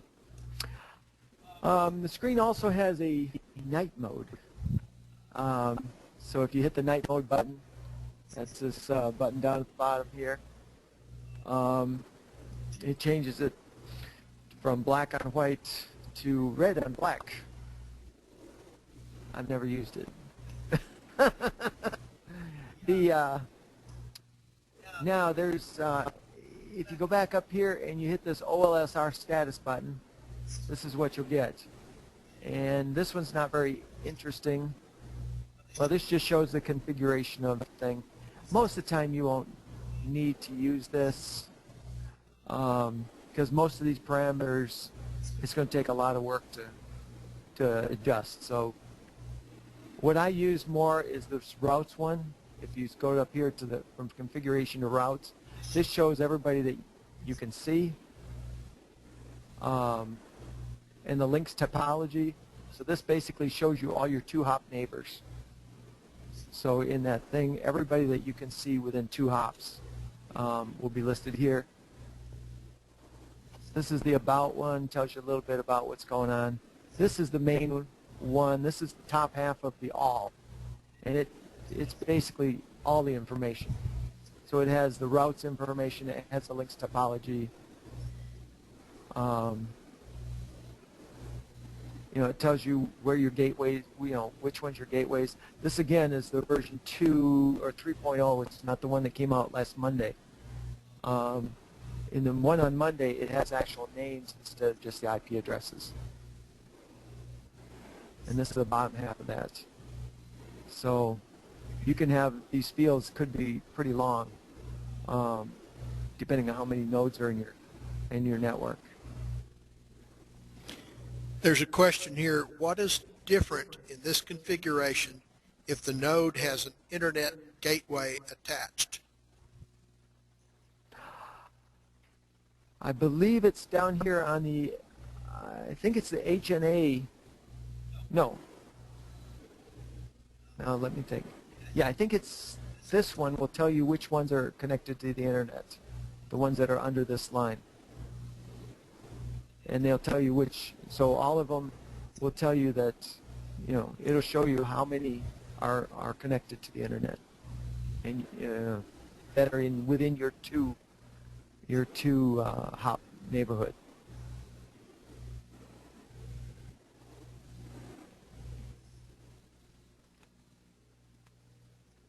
And in the second session, when we actually load the software and get it working in this room, we do have nodes that are attached to the internet.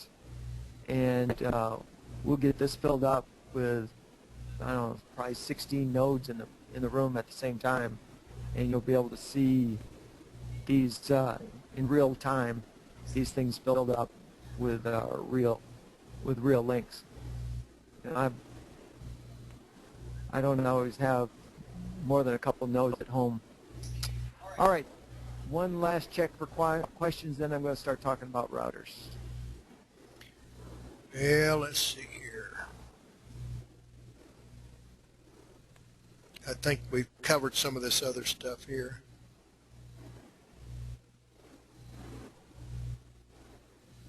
Okay, Ryan makes a comment that we get that question a lot. People believe that wireless is inherently more unsecure than the internet, and as such, in that question, I guess, yeah, you got it out there.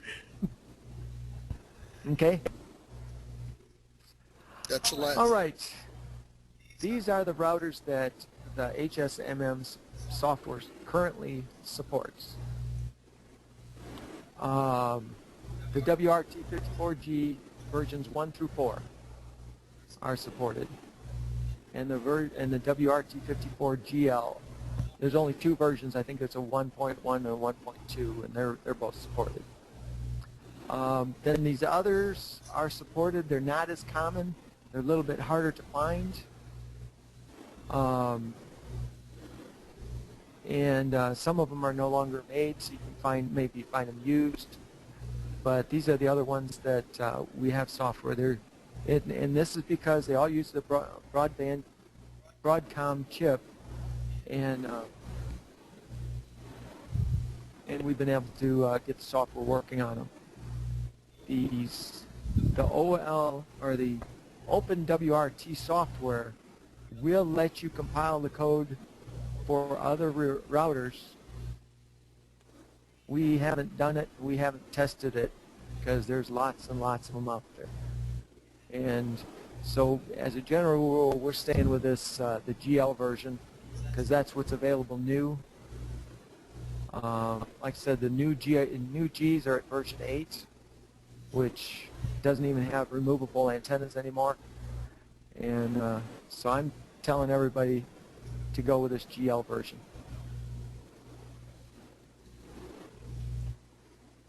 And this is what it looks like. Like I said, the ones I like are the G versions lower than 4 because they've got the 4 megabyte flash. I like the GL.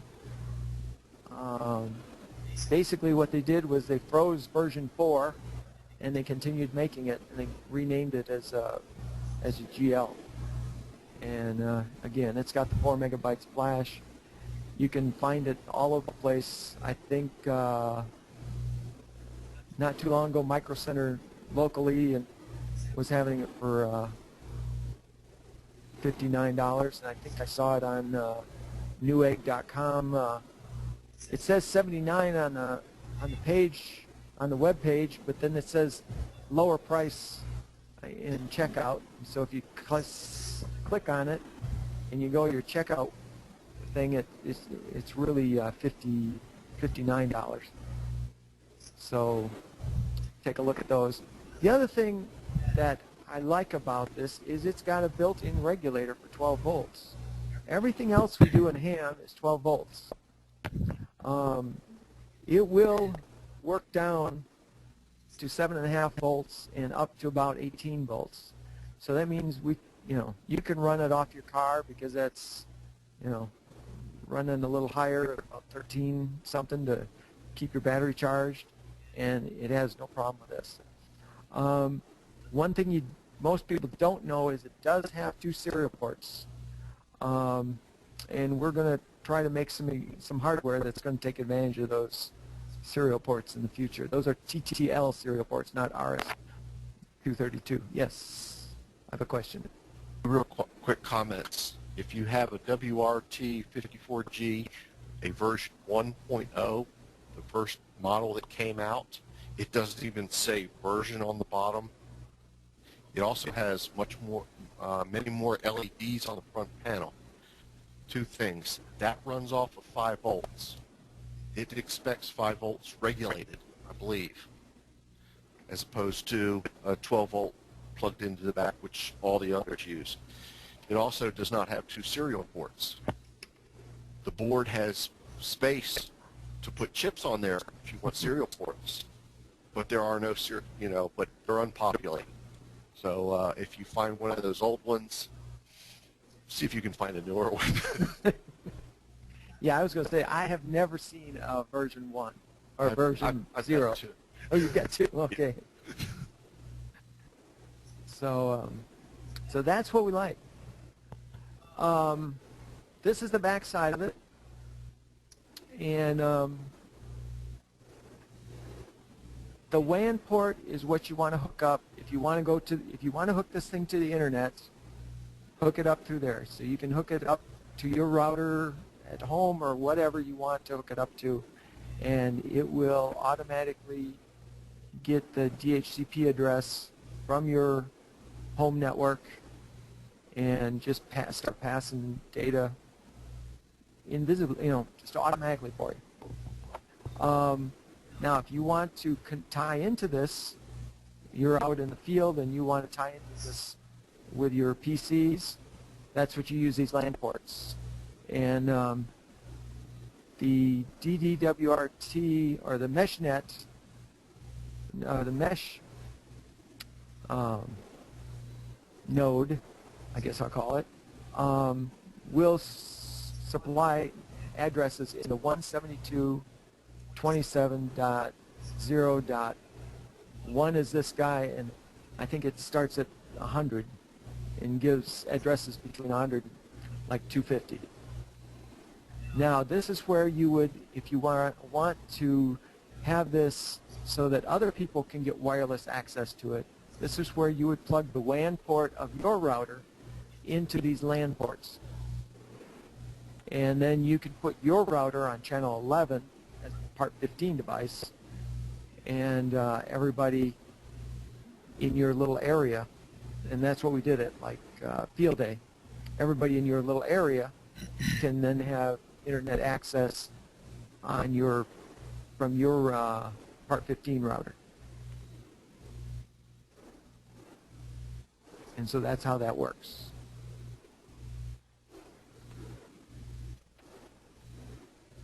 Okay, okay. Any questions about the routers before I move on?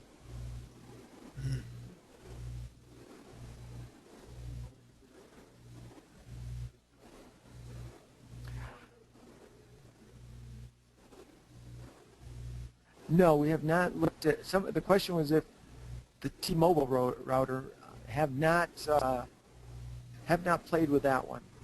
There is what is it? Sprint, I believe, has a wireless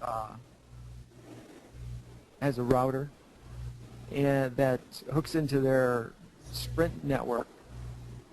And what we've done is we've picked a part 15 access point to get that, and then link that into the WAN port of our router, and now all of a sudden, using the phone networks, we are able to have internet access through our mesh. And so we have done that. That, I know that's not what you're asking, but I'm saying that's how we've done it. We've been able to connect to the phone networks, internets, in cases where we can't hit an internet from where we are on our mesh.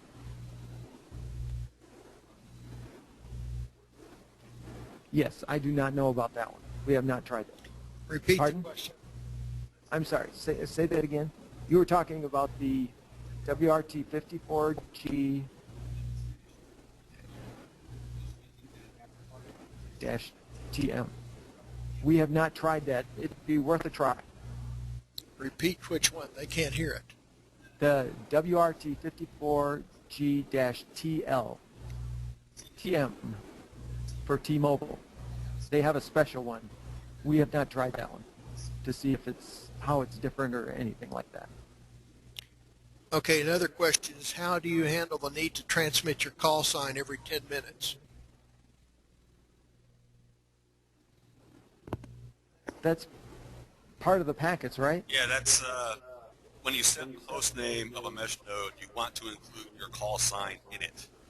And there is a process on the node that will beacon your host name actually every 5 minutes. And it's visible if you're sniffing packets, which is good enough for the FCC. So the host name is beaconed every 5 minutes of a mesh node.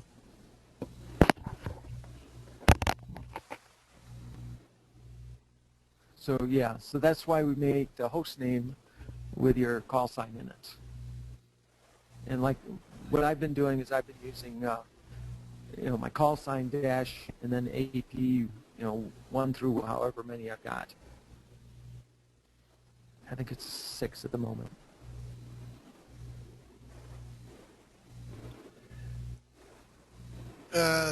There's a comment here. This comment about encrypted traffic also limits most webmail pages as they have encryption to allow login. Once you've logged in using POP3, the traffic is unencrypted. Oh man, I see we can just get down into a deep hole on this. Yeah. Yeah, and it's something we have to make sure we understand, we get straightened. And like I said, the working group, the ARO working group is working on this problem for us. What about Echolink, they say? Echolink can, that was one of the first things we were looking at for what started the networking in our area was to try to get a way for repeaters to be able to talk to each other. So for Echolink or D-Star or some of these other ones that normally need the internet to talk, one of the ways that they were thinking about was having a mesh network so that they can share this, and when one site went down, it could automatically switch over to another site, somebody else's internet access.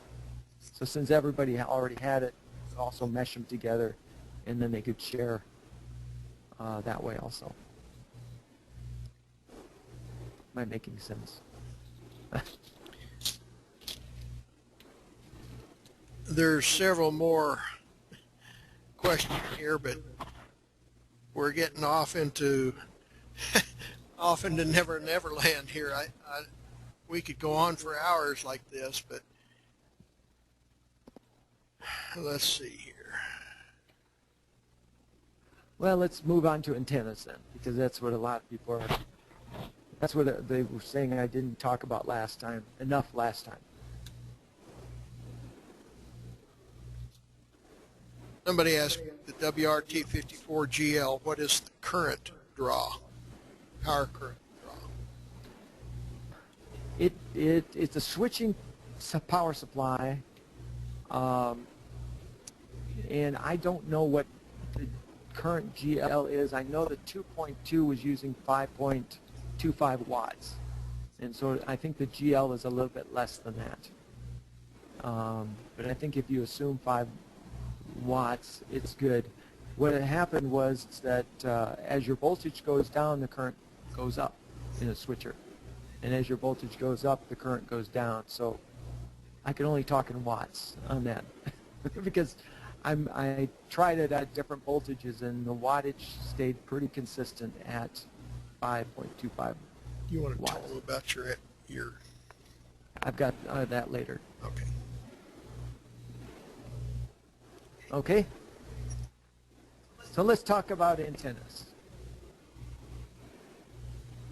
For something that's not supposed to be, that makes the thing not a Part 15 device, there sure are a lot of antennas on the internet available for people to get. We generally use vertical polarity for omnidirection, and we usually use vertical polarity because they're omnidirectional and they're best for HSMM-MESH because we want each unit or each mesh node to be able to connect to as many different places. And that's also what the laptop computers use. So we're doing vertical polarity, and the antennas are cheaper for vertical polarity, especially the Omnis. The horizontal polarity is really good for point-to-point networking because the change from horizontal to vertical drops, oh gosh, I forgot what it is. 20 dB. 20 dB, yeah. It's 20 dB gain difference. And so that gives you a whole lot less interference from other users. Some people were asking about range. Well, the range is really based on your antenna and your noise. But assuming that we've got clear line of sight and a good day and we're using this thing at full power, you can probably get about 5 miles with 12 dB gain antennas, about 10 miles with 15s, about 24 miles with 19s, and 24 for 75, and theoretically 300 with 30 dB gain. What the gain also buys you on the shorter distances is, in case you got more noise, in case you've got some obstructions, in case the weather does turn bad and the atmosphere starts sucking up more of your transmission. It's very handy to have more and bigger. That's always better.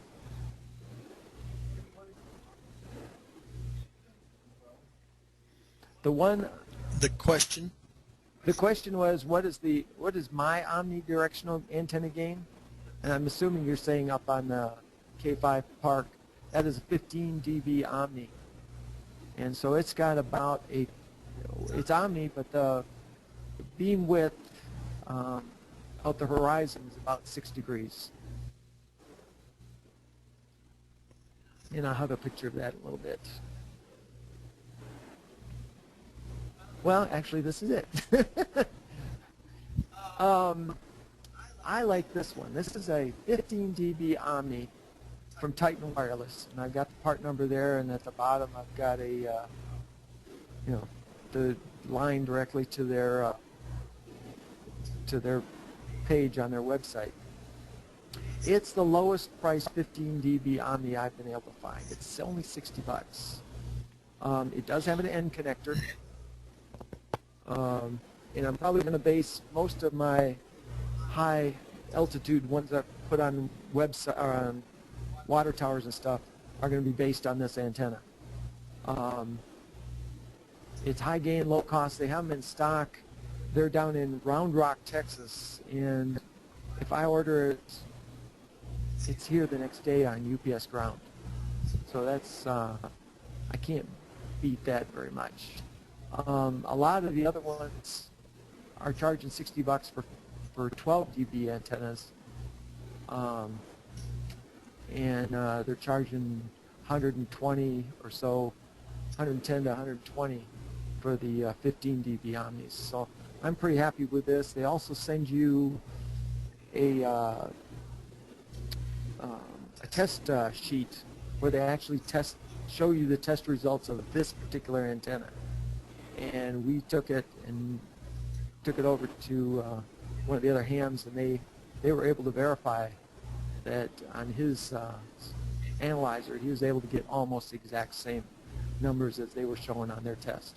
So I'm pretty happy with it. And this was, like I said, if you want a high gain Omni, this is probably the best one for the price. They also have some shorter ones. They have a 12 and they have an 8. This 8 is probably good for special events, short distances, and mounting it on your car. And it's pretty reasonable too. This is a $29 antenna. I look at the ones at Fry's and stuff where they have the smaller antennas. They're a lot more than $29. So this is a, it's got a, this is a fiberglass, oops, where'd my mouse go? There it goes. It's a fiberglass pole with it inside, and looks pretty rugged. And I have not purchased this one, but this is probably one I will get soon. This is what we've been using in the past, because for most of those other things, what we're doing was point-to-point, not necessarily mesh type working. And so most all of these other events that I showed you in the beginning used these antennas and some of these more directional antennas. The antenna, they have two different versions. One's a 19 dB and one's 15 dB. And what's nice about it is that your router can actually fit in the back of this. This is the antenna, and there's a place in here for your router. And so now you don't have to have a separate housing for your unit, and so that lowers your costs. $82.49 isn't a bad price. They were looking pretty good, especially, like I said, since it gives you a weatherproof housing. This is inside the 15 dB antenna. We took the WRT54G out of its box. We put we had to get an adapter for the reverse polarity connector here to their connector. And some companies are now selling these with this connector already in there. So you'll have to check that.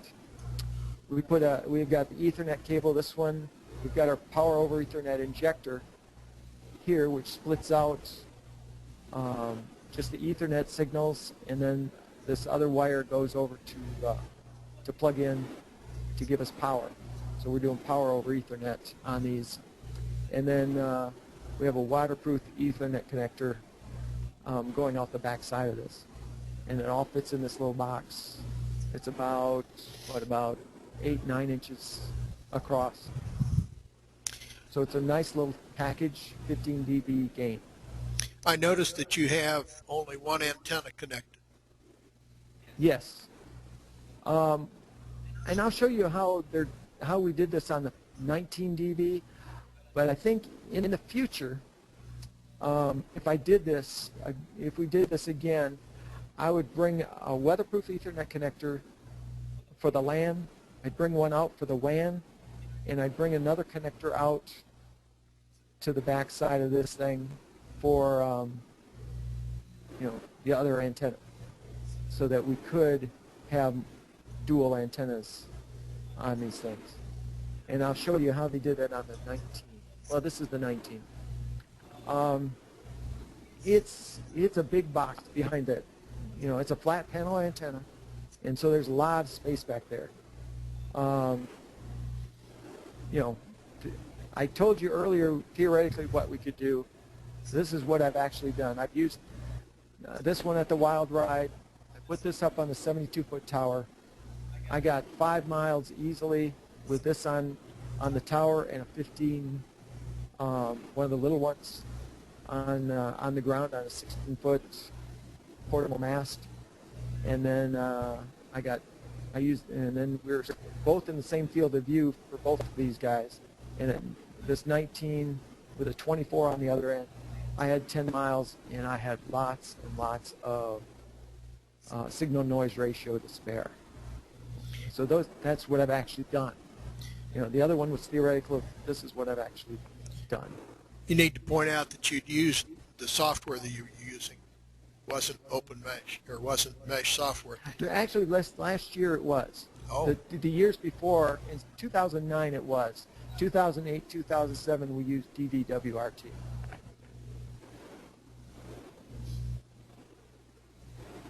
And this is the back of this. And like I said, this is I think the preferred way to do it. He had one.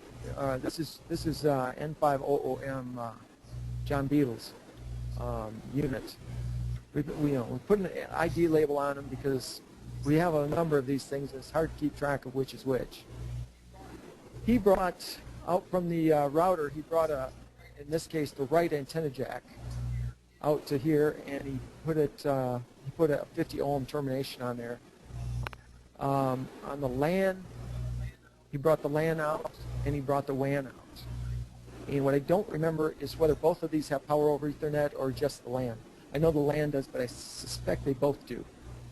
So we can do power over Ethernet on either one of these two connections. For the wild ride, we just hooked up this guy to the WAN because he was providing us the internet access, and he was up on the top of the 72-foot tower. And then everybody else downrange, all these, just the LAN connections.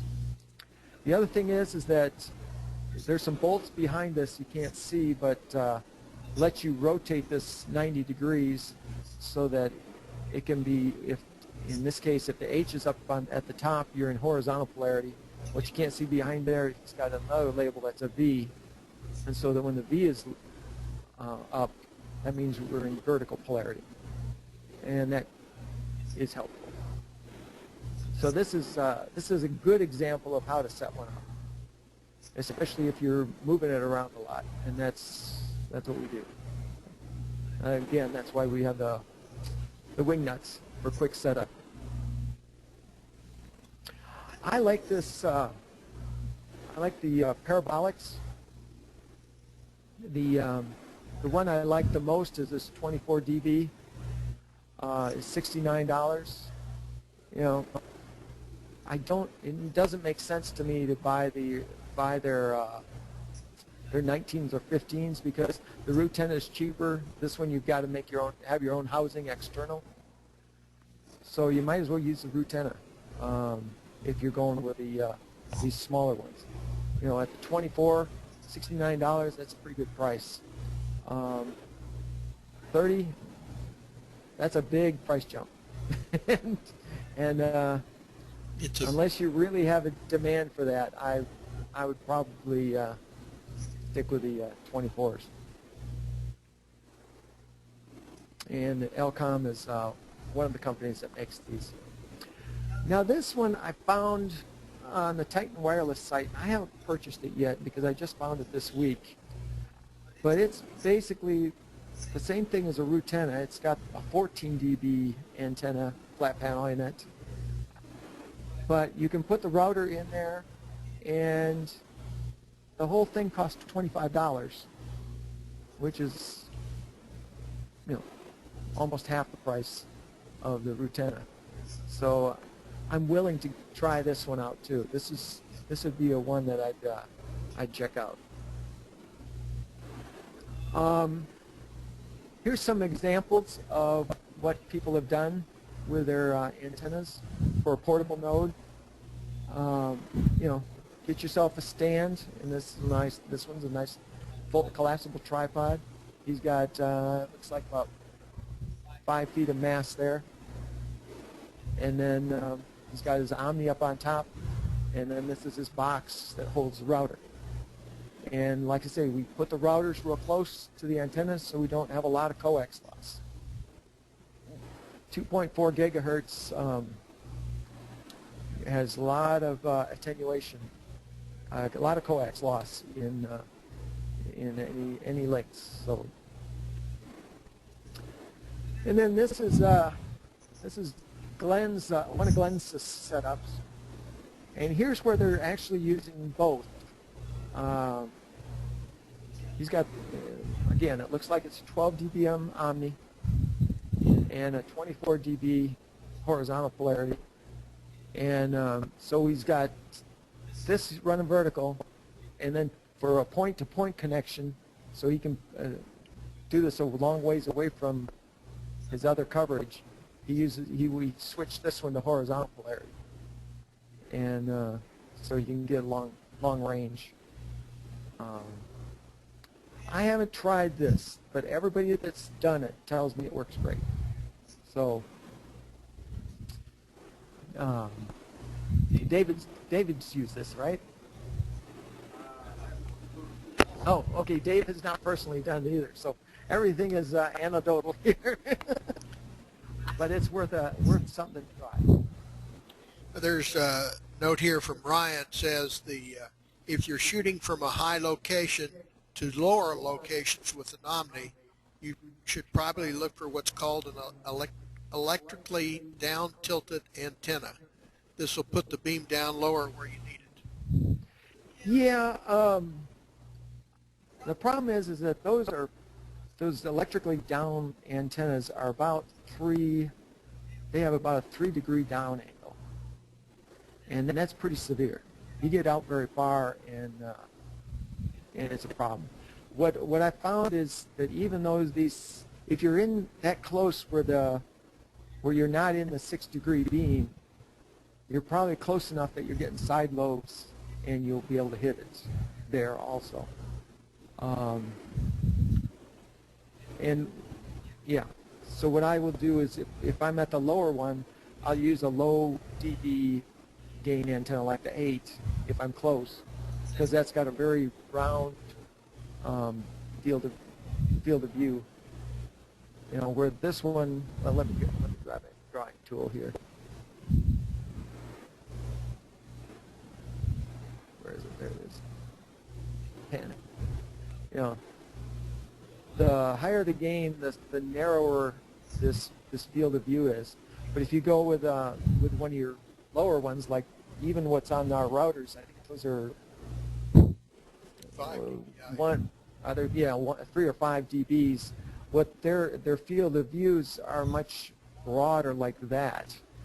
And so what you do is with those, since they're close and they have that, you know, you'll be catching these little side lobes that are off this main lobe, and you'll make connection. We actually, on that one that I was showing for field day, we actually had the Rutenna pointing there, and about 120 degrees off the side, we were picking up the signal with one of these lower gain antennas from about 100 feet or 150 feet. So I'm not as worried about that.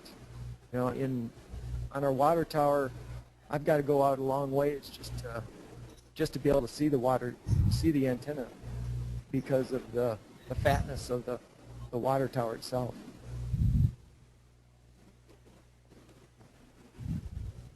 Okay, is there a question in the back? Yeah.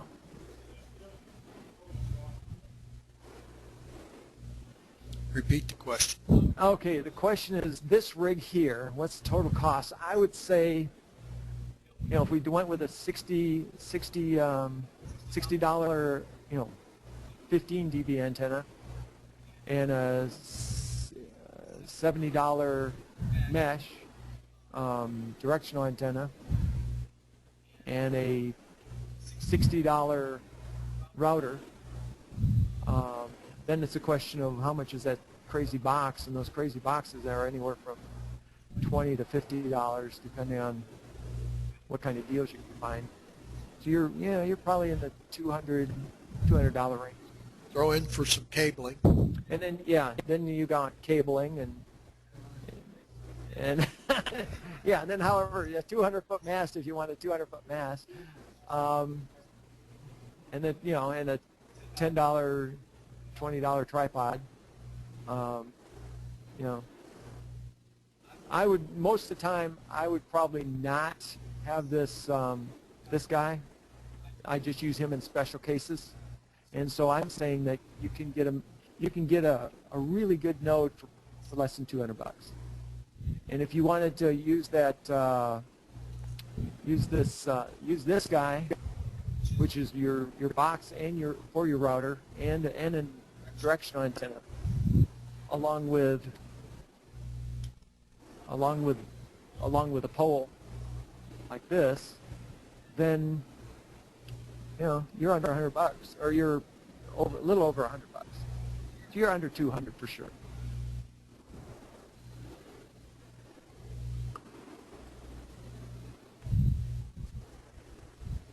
Okay, any other questions? Nope. Okay. These are some good companies to know about. FabCorp, Elcom, WLAN Parts, and Titan Wireless Online. Those are good ones to look up. Titan's right now my kind of favorite because of the that antenna, and they've got some real good power over Ethernet stuff that's like $5 for power over Ethernet injector, which is a real good price. It almost makes it so you don't want to build your own. Okay. Last chance for antenna questions. Let's see here.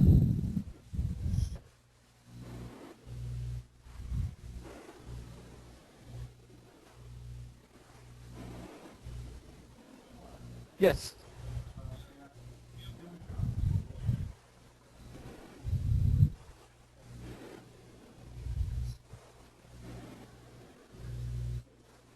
Yes, they work.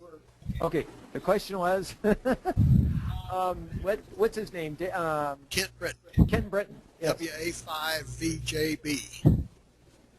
Okay. And he has a website. Ken Britton has a website, and he has antennas that are made on PC boards, some flat panel antennas.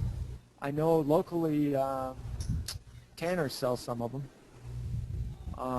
but he has a website, and he's just south of Dallas, and he's part of the Microwave Society, Texas Microwave Society, and he's got some things. I have not used them, but knowing Kent, it will do what he says it does. He is CQ VHF magazine. He's the one of the contributing editors on antennas. So if you've read CQ VHF magazine and probably read some of the articles by Kent, he's got the Cheap Yagi. He's known for the Cheap Yagi.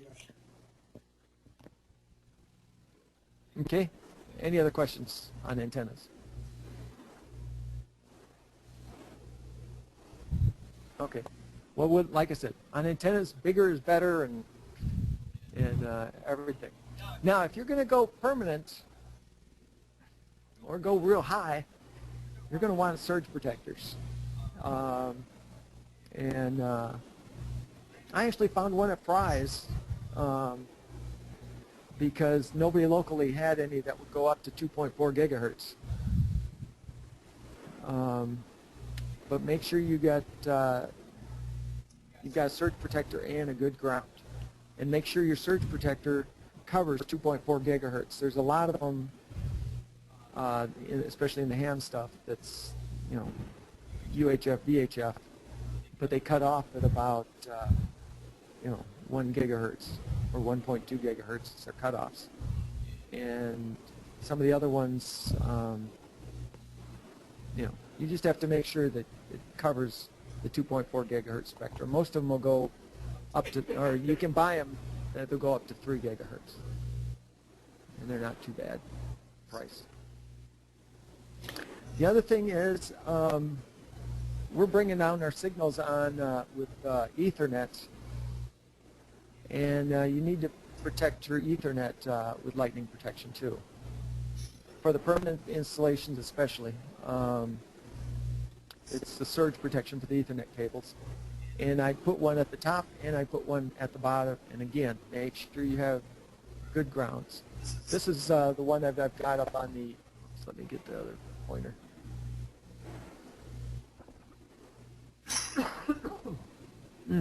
Excuse me. This is the one I've got using on the water tower, for our one up on the water tower.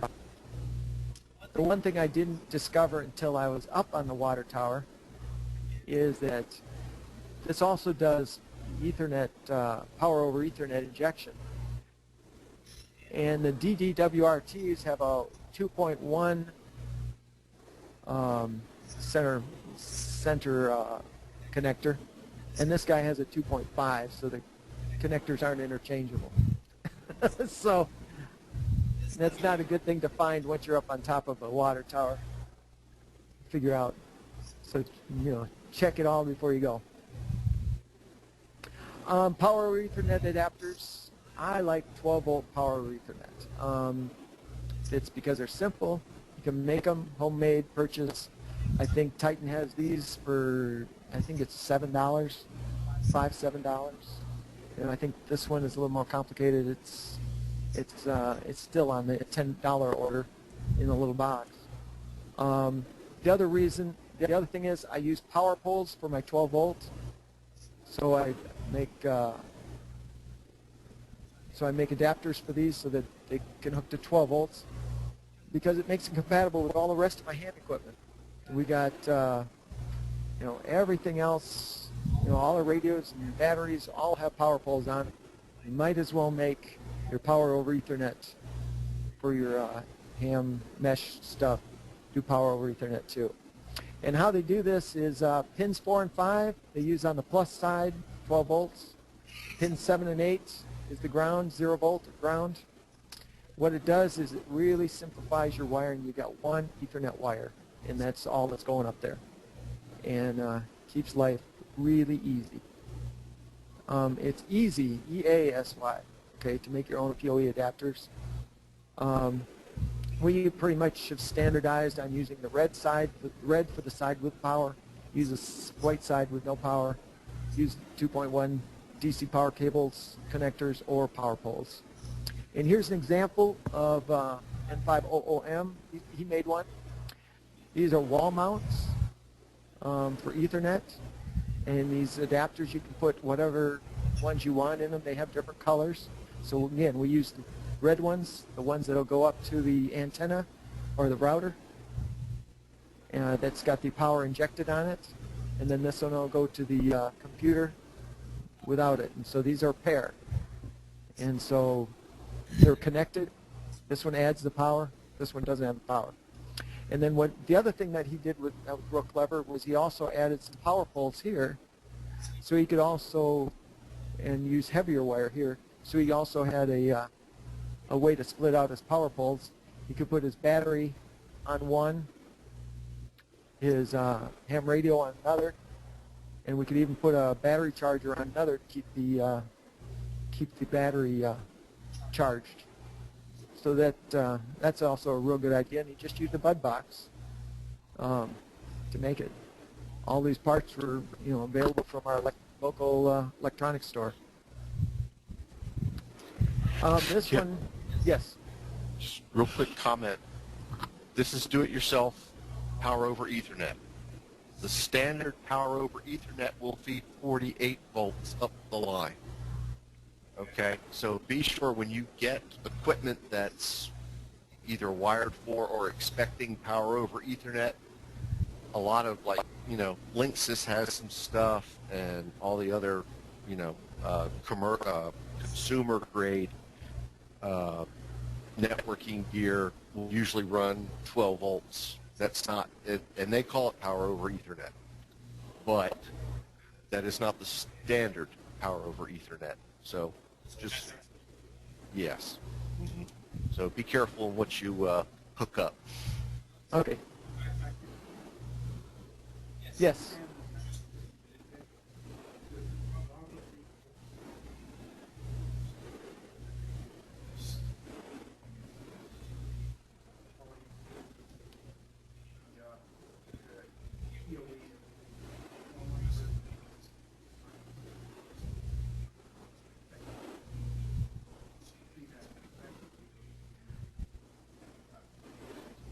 What we are, okay. The thing is that maybe we should have a different name for PoE other than that because of the 48 volts versus the 12 volts. What I've been doing, or what we've been doing, is we've been standardizing on color. And if we're 48 volts, we go yellow. If we're 12 volts, we go red. And that's how we're doing it. I don't know how anybody else is doing it.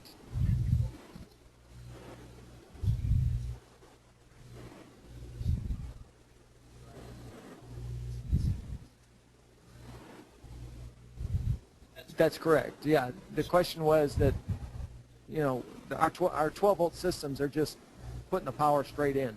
We're not doing any impedance checking or any of the other things that are are normally associated with power over Ethernet. Okay, here's another one. Again, we have one wire that comes down from the antenna in this Ethernet, and so what John did on this one was he made a little two-channel power over Ethernet injector, and then with double-sided sticky tape, put it on a little switch that also runs 5-volt power. And what you don't see is there's another, or on some of it is he's got another wire that takes the same 12 volts and feeds it in here, and now he's got a little handy thing, and he keeps this in his battery box. And so this wire goes out to a power pole cable that'll plug into his battery in his little battery box, and he's got it, and it just stays in his battery box with everything. Yes. There was a question here. Can you please expand a bit on a good ground? What's a ground? When I was talking on antennas about good ground, I was meaning earth ground, which is for lightning protection. And so we want to make sure that I could have a whole hour presentation on grounding for lightning for ham stations, but at the minimum you need a like a 10-foot hole into the ground, copper-clad steel hole that is in the ground, hooked to your water pipe. Most of the water pipes are plastic now, but you have metal water pipes hook in there. You probably, if you're doing this at your home, you want to also, make sure it is grounded with your house power ground, the outside of the house, because that way, if you do get lightning hits, the whole house moves up and down together. And like I said, there's whole presentations on just how to ground your antennas for amateur radio. There's a question here. It says, I'm confused. You can't run a 54G from PoE, can you? I think you need to go back to the slide that shows the... Yeah, that go. Okay, we... Get the one that shows the breakout, the commercial. You just passed it. Oh, which one are we talking about? Right These guys. There, talk about that a little bit. Okay. And what do you do to make a 54G actually? Yeah, we make it. That's okay. There's some confusion about this. We make simple adapters. We homemade or purchase them, and what they do is they split out these two pins, the 4 and 5. They tie those together, and they bring those out to a connector that will plug into the 54G, and that's how we inject it. And so we put one of these at one end of the Ethernet, one of these at the other end, and at one side we're injecting it into the router, and on the other side we're we hook it to the battery, or the power supply, and that's how we run it up there. But inside the box we actually split it back out. Can you go back to that one? I was going to say I did that. I showed that on the inside of this one. So this is the PoE injector up at the top. So we come in with the Ethernet. It goes in the PoE injector, and then it splits, and it comes out with a little Ethernet cable that goes in there, and then the other wire plugs in to the into the DC power jack of the router. Is that clear? I think so.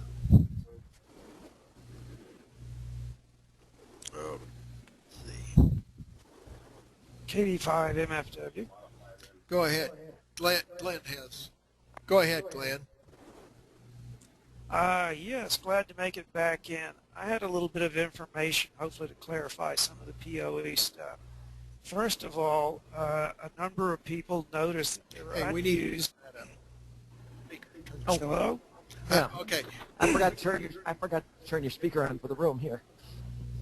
go ahead. This is KD5MFW, Glenn Curry. I had a bit of information on PoE.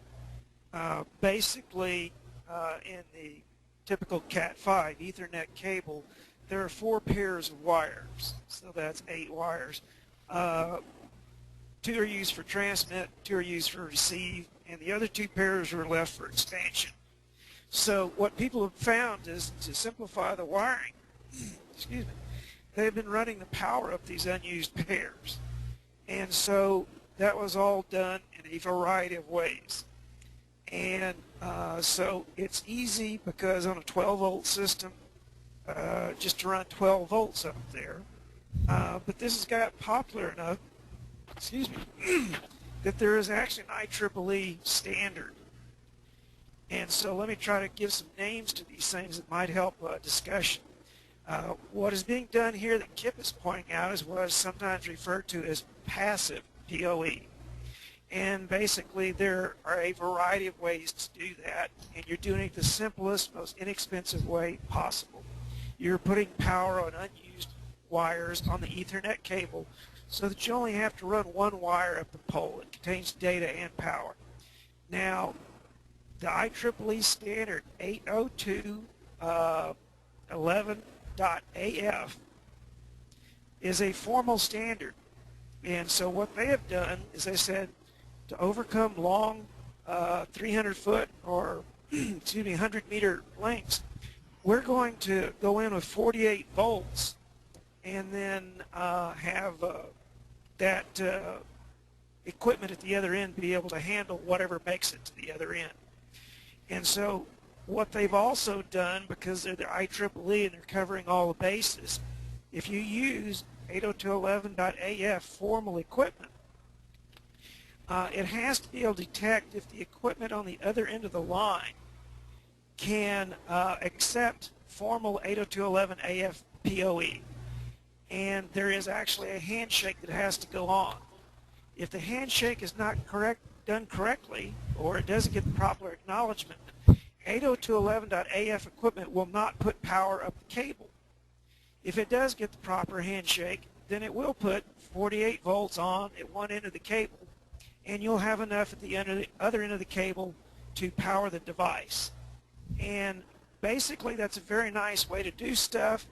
It costs money, and that's why people have not done it. And it is a relatively recent standard. People have been running power up the Ethernet cable a long time before the IEEE finally said, okay, everybody's doing this, let's make it a standard and also put some safety measures in there so we don't send power to non-PoE devices. I hope that is of some help. Kip, it would be great to talk about the power loss over a long cable. It's coming up in one of my next few questions. I got you covered. Let's just get back to where we were.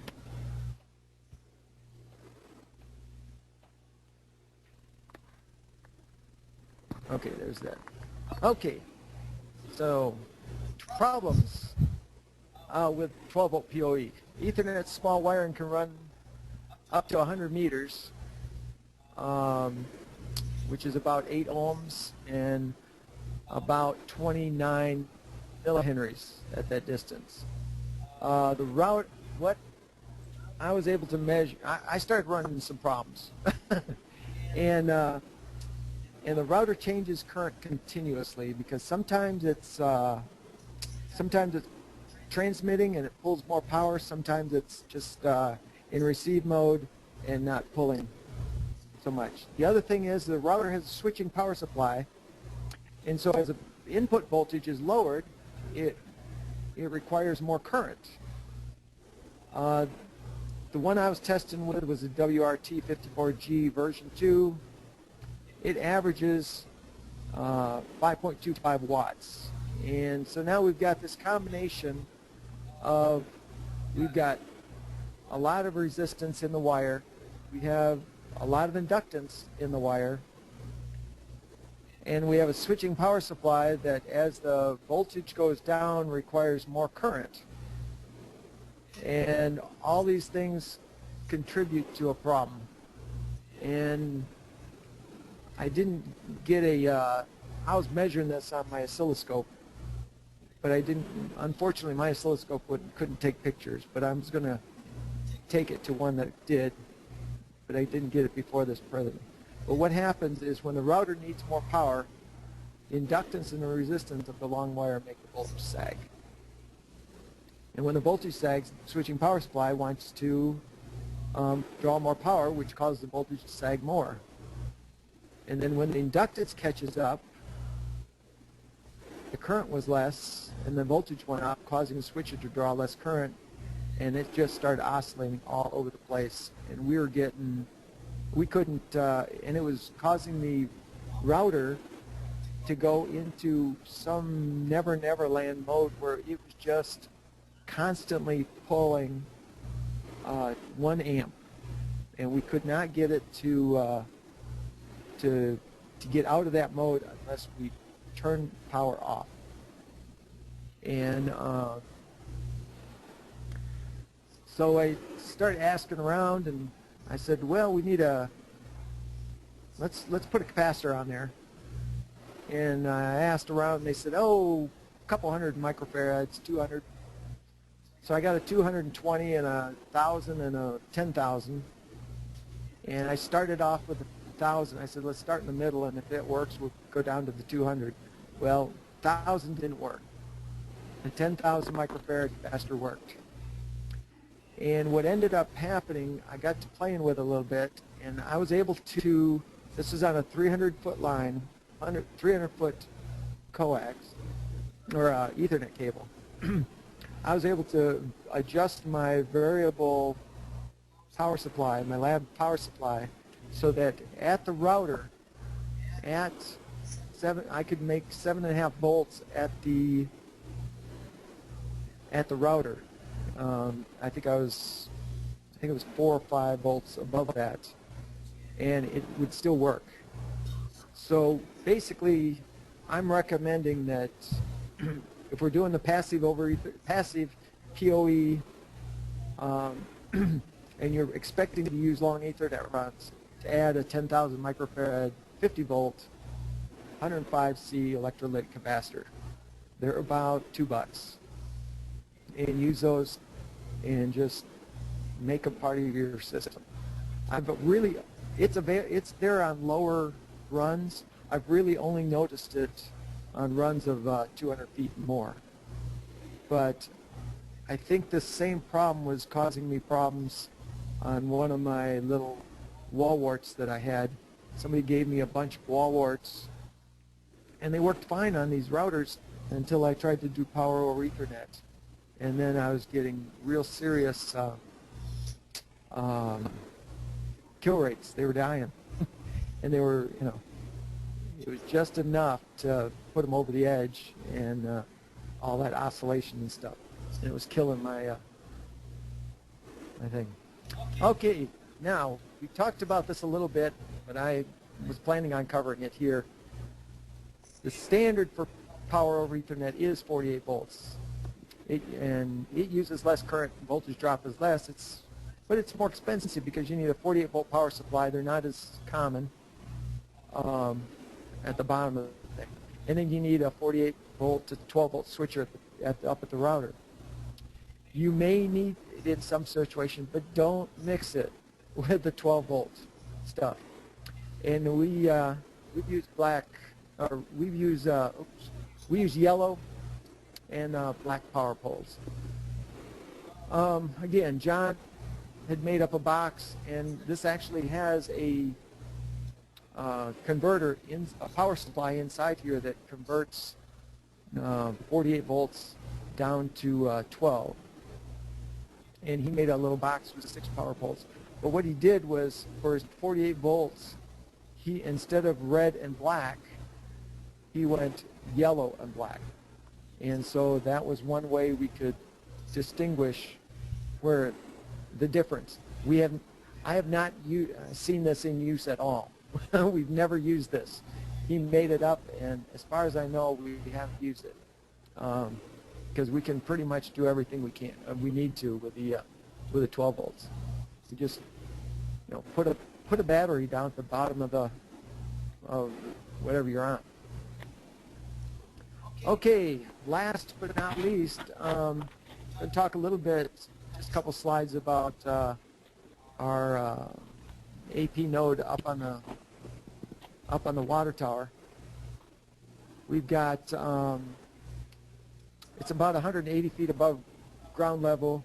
We've got our repeater down there, so we've got internet access down there. I'm going to change the coax. We have enough coax to make it there. The problem was I couldn't, on the day that I needed to do this, I couldn't get all the adapters I wanted.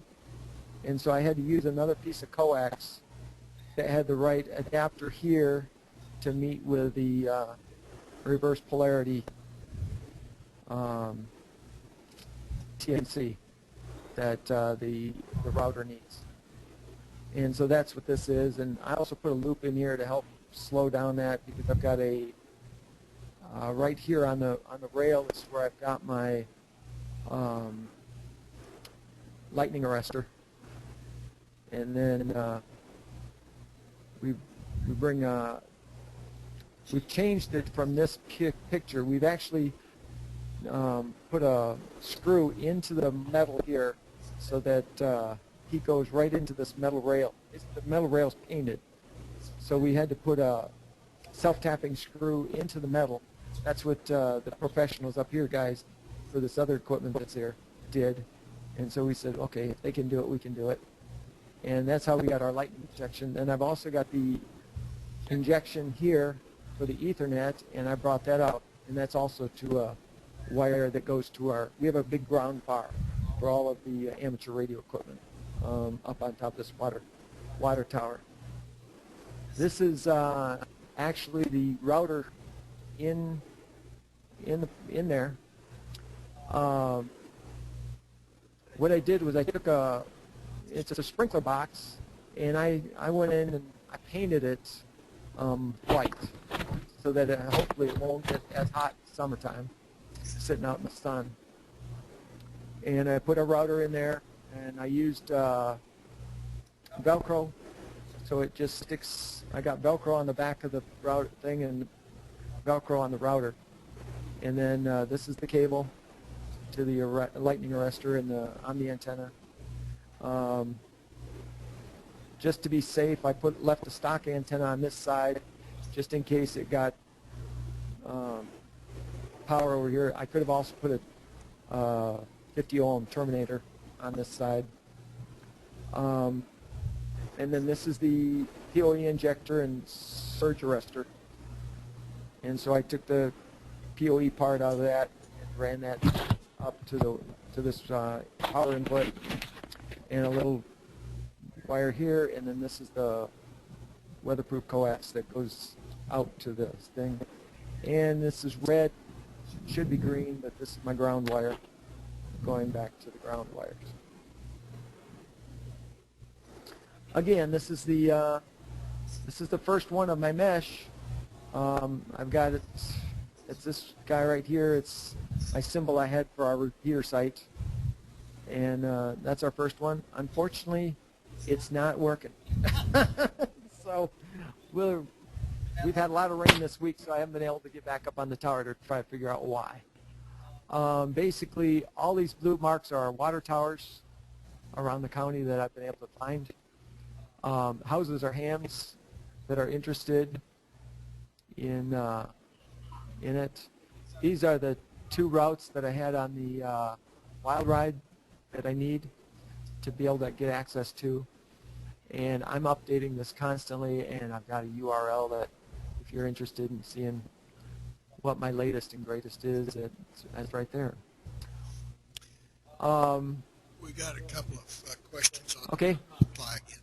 Power supply again? Okay, All right. power supply. What about using a regulator chip at the radio end? You can. The problem is you still got, the radio has a regulator in it. And so the question is, how much power do you want to put up there? I mean, yeah, that's what the 48 volt power Ethernet does, is they have a regulator up there, and that's how they drop it from 48 to 12 or whatever the equipment needs. And that's all possible. It just costs. You know, we're trying to do this inexpensively, and for me, a $2 capacitor like what we've got here is the inexpensive way to do it. And so, like I said, I'm just, you know, you can spend as much money on this as you want. I prefer to spend less. Okay, the other question was, is the capacitor installed at the router or the power supply? No, it's up here at the router, because you've got all that inductance. It's really because of the inductance and a little bit because of the resistance, but it's mostly because of that inductance. It can't handle changes in current very easily. And once you've got current flowing, it's okay, but the router doesn't do a constant current. It's moving all over the place. And so this smooths it out, and so the Ethernet wire sees a more of a constant current is what's happening. And like I said, I was amazed when I saw it on my oscilloscope, how smooth that capacitor made it. Here's a question. What are some of the techniques used to gain authorization to the water towers?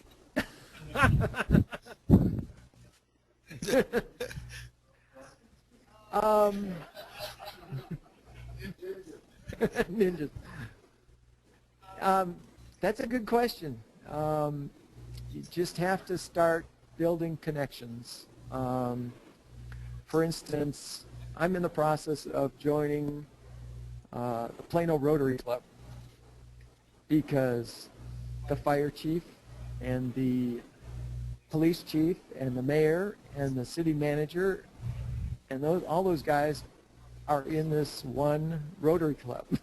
So, you know, it's a you know, and the other thing is you have to show them how you're helpful to the community. And I think that's really the important things. We invite the city council to our field day, and we have not had a lot of luck until the last couple years. And what we did on there was we sent them letters inviting them to field day, but we also showed them, you know, what are we doing for you, you know, on a regular basis. You know, we had a tornado come through Plano, and you know, our guys were out there when that tornado was going, reporting for the Weather Service, doing storm watch. We had, I think we counted 27 public service events last year that our club does, and you know, you start naming names and labeling, you know, telling them what you're doing and showing them that, you know, we're doing this for you guys and for the city, and they start getting more responsive and say, yeah, these guys are worthwhile. They're an asset to the city. You know, the police, because a lot of these public service events, the police are blocking streets, and they come in contact with our hams out there, helping also, you know, provide safety. The police know us, and that's also a good way to get let them know who you are. And it's really, and we're doing this really. The additional for this is public service. You know, we're doing this for public service. Allen, the city of Allen is really big on this, and they have told us. I haven't tested them on this yet, but they've told us we can be on any water tower we want. Plano we haven't gotten there to that point yet, but we're working on Plano also.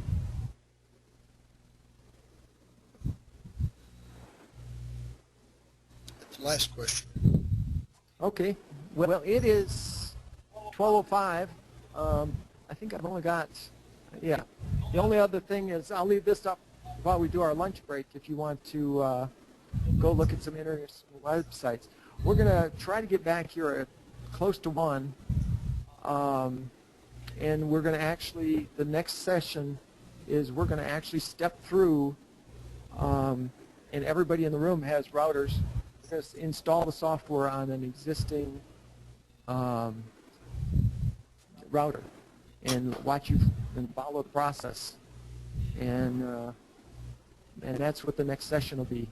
And then we'll be done for the day. So if you want to stick around for to actually see how we do it and follow it, it'll be at a pace where you can actually do it yourself. That's what the 1 o'clock session will be. In 54 minutes is what it is. In 54 minutes. People that are not at 1 o'clock. Oh, okay. 54 minutes 54 from now. And I will put the timer up also so that you'll know when we're coming back. All right. Well, thanks everybody for sticking around. And if you have any questions, I probably eventually should put my email address on here. But yeah, I may do that. I'll put my contact information on you. So thanks for coming by, and we'll take a break for lunch. All right. Now they're saying I can start. All right, everybody. The one thing that I did not talk about in this last presentation was changing the, there's a crystal on there. There's a 20 megahertz crystal on the board. What Glenn was playing with is he looked and he found another crystal that's common off the shelf, and it's a 19.6608 megahertz crystal. And he said, what happens if we switch the 20 megahertz crystal to the 19.6608? And this is only for the, they have one crystal for the processor, and then they have another crystal for the RF section. And it's the RF section crystal. And what we found was it shifted all of the frequencies down. And so in this top view graph shows that this is channel 1, channel 2, channel 3, channel 4, channel 5, channel 6. And this line over here is where the amateur radio bands end. And this end is where the amateur radio bands start. And so what we were able to see is that by using this crystal change, now channel 7 was down here, channel 8 was here, 9, 10, 11, 12, and 13. And you go, wait a minute, we only have 11. Well, other countries have 12 and 13. And so the software will, or the original software will allow that because it was designed so that for different countries. We just have a thing for our country. And so that's why you don't see those higher channels normally. But the other thing we found was that, even though these overlap a little bit, they don't completely overlap. They're completely invisible to all of the Part 15 devices. So right now, the Part 15 device can see that we exist. This crystal change makes it so that they don't even see us, and they definitely can't hook up to us. The other thing that I put on this view graph just for the heck of it was what the city, or what the ARRL has as its band plan. And so like this is fast scan TV, high rate data, packet, control and auxiliary units, satellite, satellite high data rate, satellite FM repeater output, high rate data, fast scan TV, satellite high data rate, and some experimental stuff up there. So we're looking at, and excuse me, some of the guys in Austin are actually have made a modification to the board to deal with these, and we're experimenting, and we're seeing what we can do on this. And they've actually got, I think, some links with these alternate frequencies, but they're just doing point-to-point links at the moment. Okay,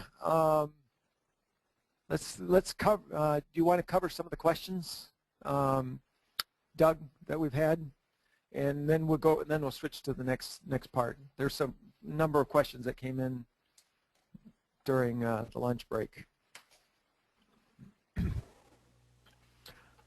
One of the questions I think was, are we going to put this presentation online? Yes, I will send this over to the guys maintaining the HSMM-MESH.org website, and it will be up there for you guys to take a look at. I'll probably get this thing in as the last view graph, this one that's up now. Okay, there was a question. Please talk about the different types of connectors, UFL, SMA, TNC, reverse TNC, so on and so forth. Well, that's kind of tough.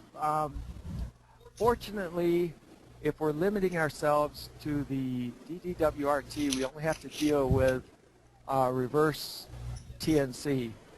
And then I would probably go directly from that, get an adapter that'll take you to N, an N connector, and because everything else is N.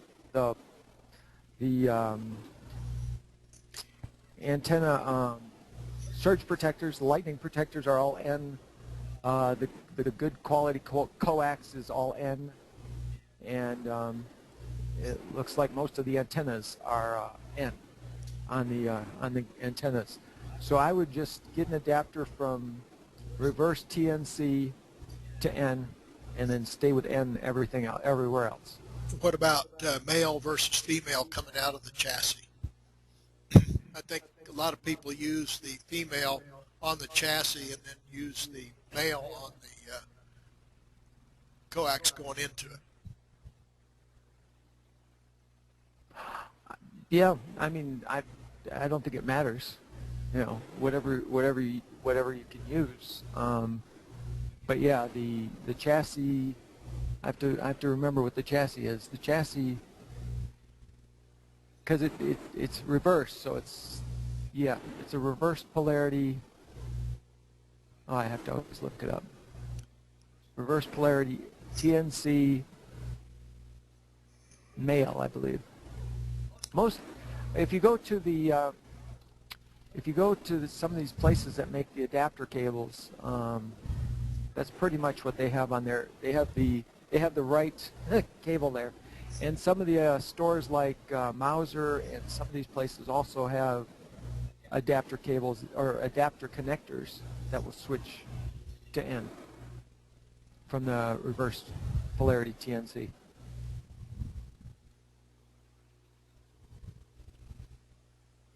Okay.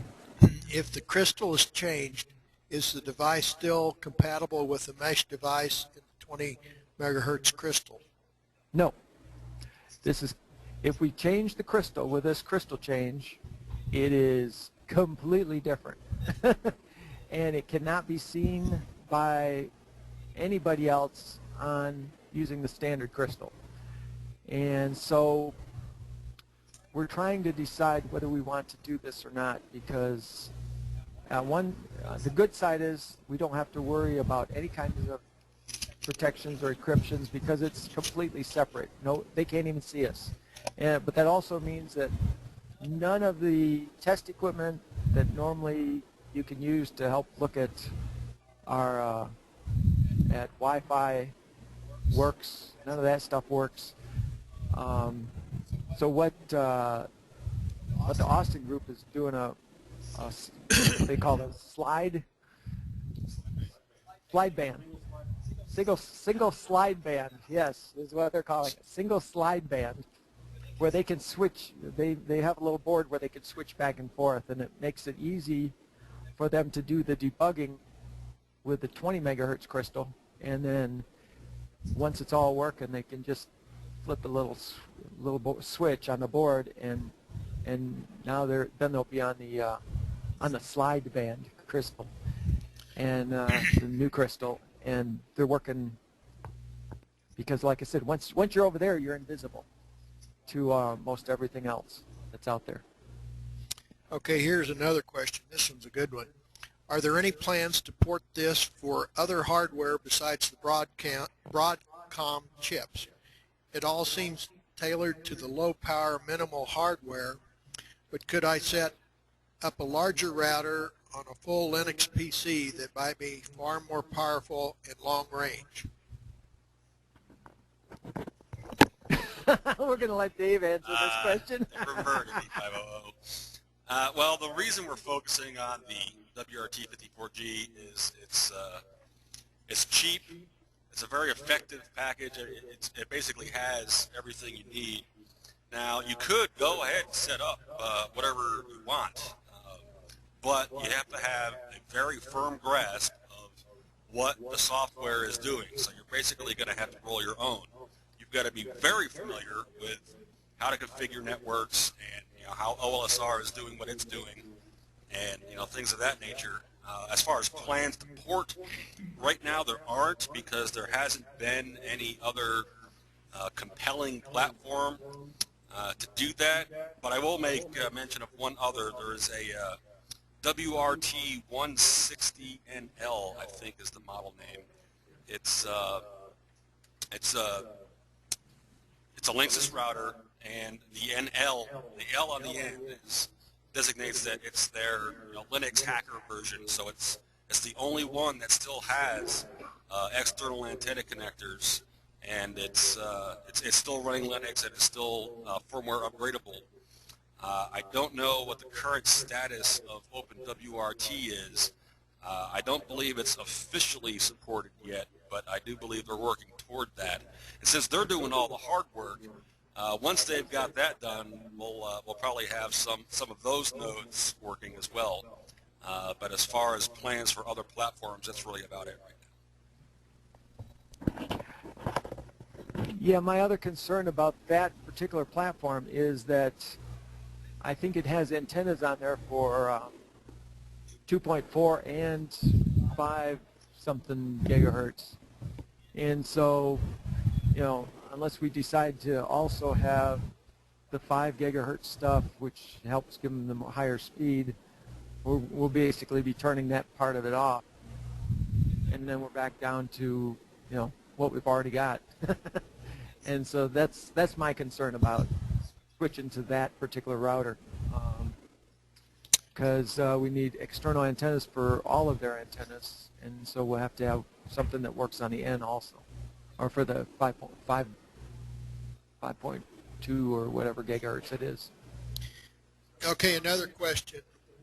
Where is the information on changing the crystal located at? Where can they? Is that on the wiki?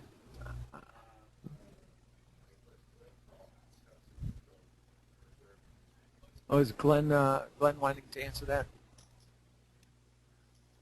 Hold on, we're trying to find the answer for you. Glenn Curry, are this you is online? Glenn, KD5. Yes, this is Glenn Curry, KD5MFW. Can you hear me? Yes, we This is can hear you. KD5MFW. All right, very well.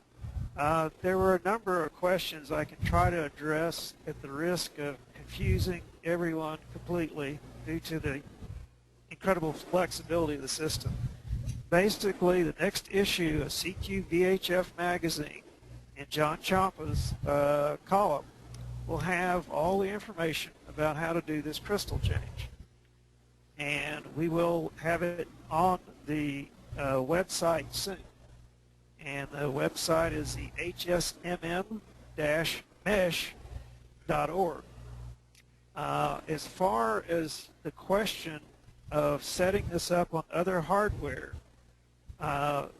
Basically, we have a variety of other hardware. I have other hardware. The software runs under Linux, and so you could take a Linux-based PC, set up the software, and use a PC instead of this Linksys router. The Linksys router is just a solid-state Linux machine that has all the key pieces that you need.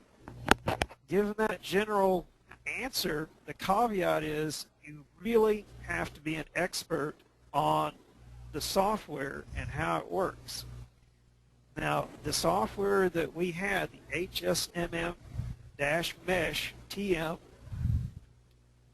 is built on top of OpenWRT firmware.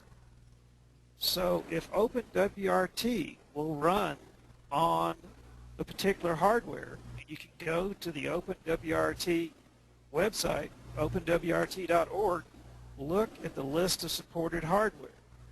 Then technically you could run this software on anything that runs OpenWRT. A bit of work needed to do the port.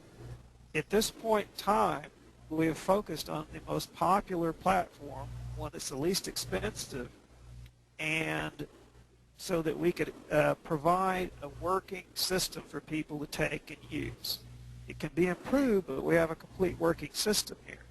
Now, the number of ways it can be changed and done other ways are endless, and we've chosen a particular path. So it can run on other hardware, but right now we don't have enough developer resources to take off in those directions. I have some Ubiquiti brand radios. I have some other radios that we can go in and have 3 different bands of radios in one router. That starts getting expensive, but you get a lot of capability. We could be on 5 gigahertz, 2.4 gigahertz, and 900 megahertz. I have the equipment, in my shop, but I haven't had the time to put all the pieces together there. So the chances of doing cross-band with this and all are all in the future for us. It's all possible, but it is some very heavy lifting in the software department. So to say that it's possible is correct. There's many things that can be done with it, but you need to understand with that it's non-trivial. Now, if you're a Linux expert and a networking expert and a wireless communication expert, you could do it. If you're not, you have a bit of a learning curve ahead of you. So hopefully that will, I wanted to cover the 160NL as well. They have Linksys has 2 new routers out, and they're kind of Stingray packaging. They have the 160N and the 160NL. The 160NL, L for Linux, is the only one left, as Dave said, with external antennas. It also has a place to plug in a USB thumb drive, so you effectively have a solid-state disk on the system. It uses the Aetherios chipset, whereas the 54GL we're using right now use a Broadcom chipset. So in these routers, everything is built around the main central chipset. Aetherios has been much more open to the Linux community in providing software to run their chipset. And so the reason Linksys put that in there is to help the hackers, developers, whatever you want to call them, by choosing a chipset that is more friendly to the developers. Now we go back to the 160N.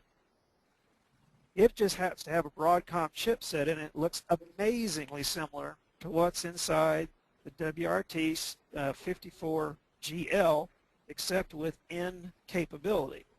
So we are currently trying to check and see if the slideband mod will work on that radio. It might work. But it also runs Linux. They just don't advertise it. In fact, most of the Linksys routers actually run Linux, not just the one that has the L at the end. So we have many directions to go with the hardware. It can run on many platforms. We've just chosen a particular path to get stuff going on, and we currently do not have other plans. The thing that I would probably focus in on with my efforts would be the 160NL, but that is months away. I'm waiting for the OpenWRT people to officially say it's supported. You can run OpenWRT on it right now, but you have to know how to load it as an expert. But they will have a version. Once we let them do their part of that, we could take it from there and put our changes in there. So there are a variety of paths we can go. There's none that would be available within a period of several months at a minimum. So hopefully that would answer some of the hardware questions. We got a lot of places to go. Right now we have no plans to move to any other hardware in the immediate future.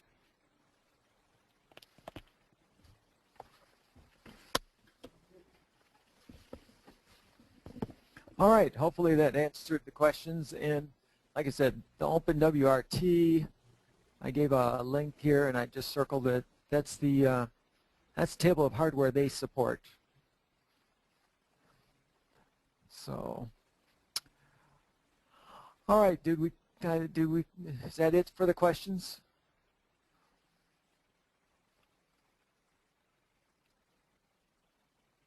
Somebody has interest. I would be interested in ubiquity mode. I have a Pico 2 station which is designed for the PoE and is weatherproof to work very well. It's just time and effort. It's, you know, it just, we're one of the things that we're hoping to do with getting these seminars going is we'll get people that are interested in doing development and getting more routers supported. Just our slim number of developers now, I'm happy to see what we've got. Especially Dave here. He's been doing the lion's share of this. The other thing I wanted to, before I quit, is I put up on here the HSMM-MESH website. So I want you to make sure that everybody knows how to do that. Are you going to show them where the files are, or should I do it before you start? He's got it taken care of. Okay. So anyway, these are places to go looking on your files, and I think I'm going to be checking out here and turning it over to Rusty.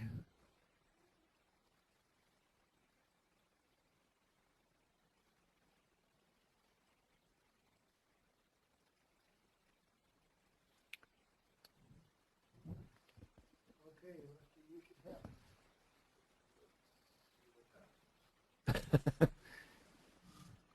There we go. Oh, Stonehenge. You betcha. Just keep banging the rocks together, folks. Okay. All right, we good? What I'm going to take you folks through is taking a stock 54G router and hooking it up to your laptop, PC, and loading the new version of the HSMM-MESH trademark software firmware upload onto your machine here. If you already have an older version, that's several other different steps that we have to take. And we can go through that if you really need to. But right now I'm going to be taking a stock Linksys router and dropping this firmware on there. First off, plug it in. Make sure it's powered up. The power LED should be non-flashing. You're going to need an Ethernet cable, and you're going to connect it not where this one's plugged in. Let me get a little marker here. I'll tell you what, let me do the pen. Don't use this. No, don't go there. One end of your cable is naturally going to be plugged into your laptop or your PC into your Ethernet port. That Ethernet port needs to be enabled, and preferably set up for DHCP under Windows, if you will. This will also work under Linux, but unfortunately in this setup we have here for the webinar, these the machines that connect to the website for displaying things need to be running Windows. Anywho, other end of that cable plugs into one of these 4 jacks on your access point. Any one, it doesn't matter, 1, 2, 3, or 4, just one of them. But once you've got that plugged in, you've got your laptop enabled on your Ethernet, we can go and let's see what we got here. Oops, changed my pointer. Change my pointer so I can point to something. The people here in Lucas already have the appropriate file. It's a bin file. The one you're going to need, you should have, is HSMM-MESH-0.3.2-WRT54G.bin. This will also is what you need if you've got a GL model as well. Standby right here. I can't make that bigger. This software will eventually make it to the website that Kip showed you, the HSMM-MESH.org webpage.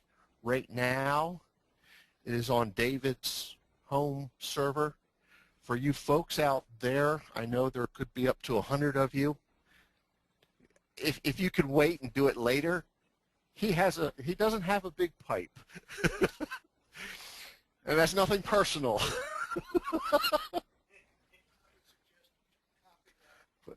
but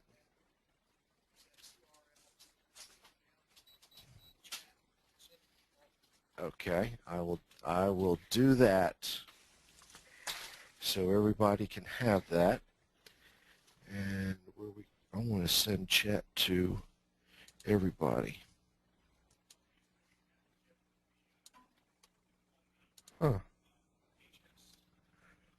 I can't send it.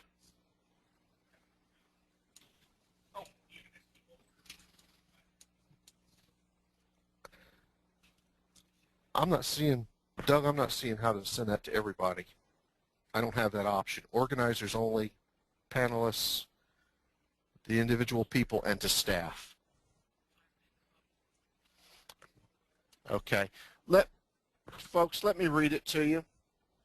http://alpha delta 5 Oscar Oscar decimal point Hotel Alpha Mike dash Romeo Alpha Delta India Oscar dash Oscar Papa .net / WRT54G / firmware FIRMWARE.HTML. This is David's personal site, so like I said, if those folks out there, if you can wait till later to pull this software down, David will appreciate it. Well, it'll just crash, so no one else will get it. Yeah. Everybody here should have here at the site should have gotten the flash memory drive and copied the one file to your desktop. Anybody still need it? Okay. Okay. Yes. Okay. We've got that all plugged in. You should be all ready to go. Nope. other. Now, bring up your web browser.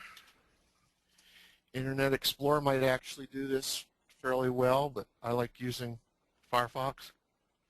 http://192.168.1.1 and hit return.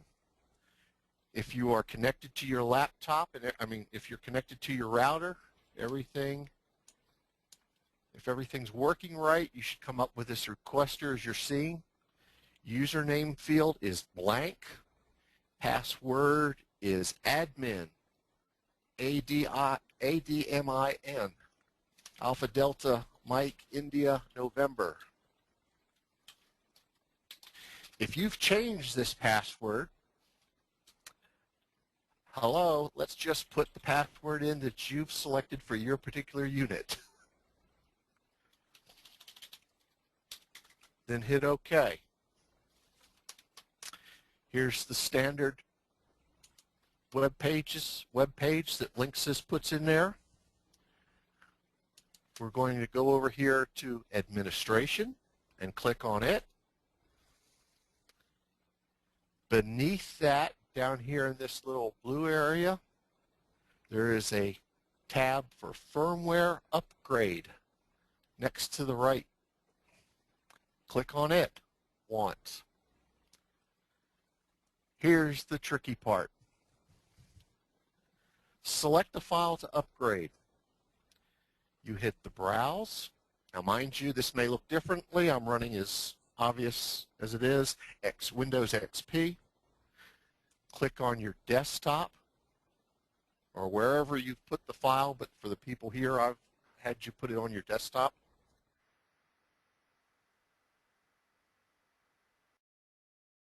-032 wrt54g.bin. Take that file, highlight it, select it, and hit open.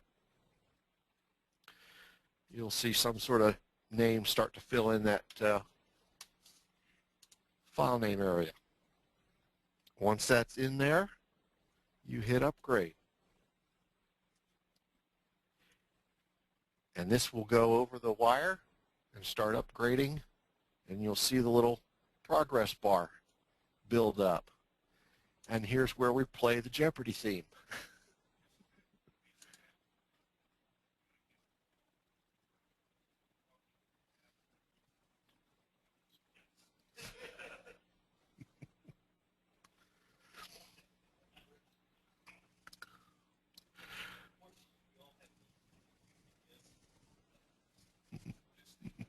Yeah.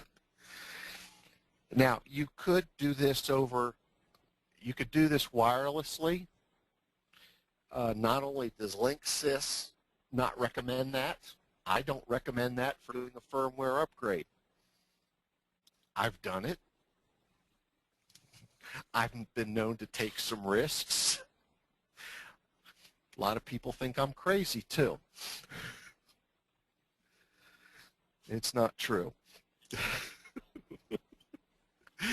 Hit the continue.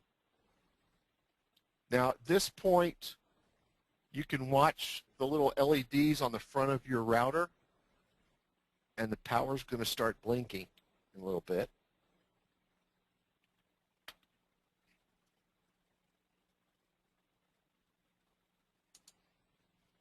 And it'll blink a little while that puppy goes off and burns your flash.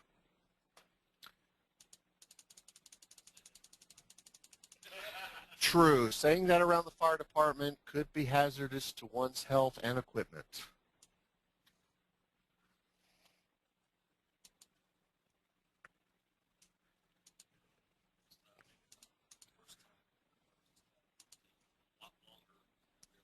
Yeah.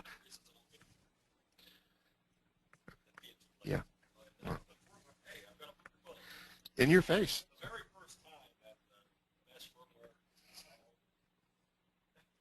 Unmuted. All right. Okay, the very first time that the mesh firmware is installed from a stock Linksys router, The first reboot is going to take a long time, as in at least 2 minutes, maybe 3 minutes. Well, I guess I'll tell you. The reason for that is it's generating SSH host keys, which is a very computationally intensive operation. And that's only done once, and that's done the first time. There will probably be another firmware release relatively soon, and you'll see that when you upgrade the firmware the next time, the process will be a lot quicker. By the way, at this point, you should disconnect your Ethernet, especially if you're running Windows here. Disconnect your Ethernet from either your PC or the back of your Linksys router. This is to drop. You've seen this taking too long to respond. That's where I've unplugged my unit. Because guess what? What you say? What you ask? Linksys on its LAN ports has a DHCP server. It spits out addresses in the range of 192.168.1.1000 something in that range. With the firmware, with the new firmware loaded, that range of IP addresses changes dramatically. It's going to be in the range of 172.27.0.100 and higher. When you unplug your Ethernet cable, you are essentially telling the DHCP client on Windows or your PC, if you're running Linux, to drop the connection, and when you plug it back in again, it detects, oh, there's a new connection, in which case the DHCP client will go and ask for a new address. So after you've unplugged it, go ahead and plug your cable back into the back of wherever you unplugged it from. And now we're going to type a new address, http://172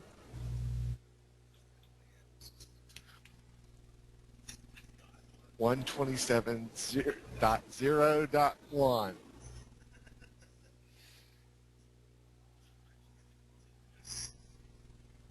And then hit return. And it's going to redirect you.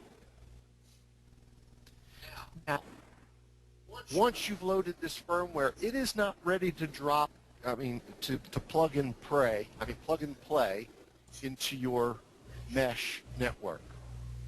You still have a required step of setup to do.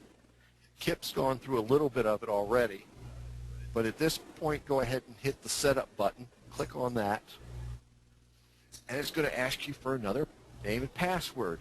This time it's root, R-O-O-T, that's your username, and the password will be HSMM, all lowercase. That's correct. Once you've done that, hit OK, and boom, we come to the setup screen. Hopefully most of you already know what this is. Folks here in Lucas, crank your power down. Bring it down to maybe 10 dBm. We don't need all that much power running through here. And really, put a new password in. Probably best thing to keep just, random Joe Blow from getting into your network. I like a nice long one. Once you get those set in, hit Save Changes. And I've got a little thing that wants to save passwords, but not now. As soon as I can get to that. This is a problem. There. Nope, I've got something in the way.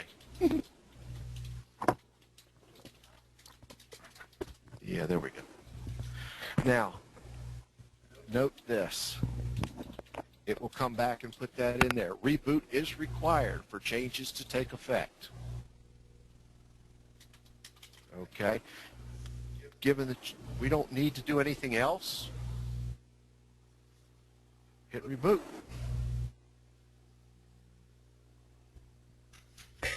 Not now. Watch the little LEDs on front. The power should be flashing. When that stops flashing, you should be good to go. And you can just take that last address, hit return, wait. Nope, it's still flashing. It stopped. Power flashed for a little bit, stopped flashing, then started flashing again. It's old.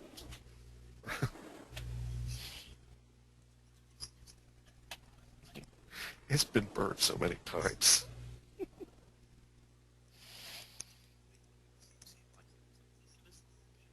No. Okay. Comments made by the Peanut Gallery here. You also have to wait for the DMZ light to go out. As you've heard me say, that power light will start blinking, stop blinking, then it'll start blinking again.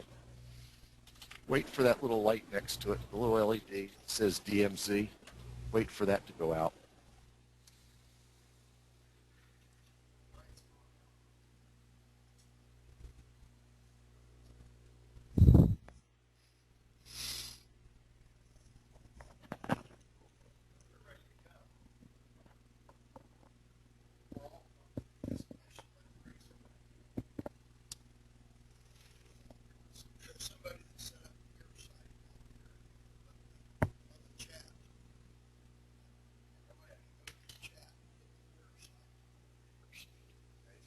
Okay, Doug says it's on the chat window in your webinar control window. There is a mirror site that's been set up. And the URL is there.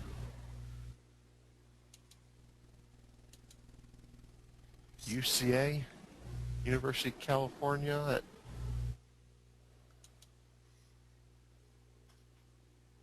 Well, anyhow, for those that can't see it, it's http://Merlin, MERLIN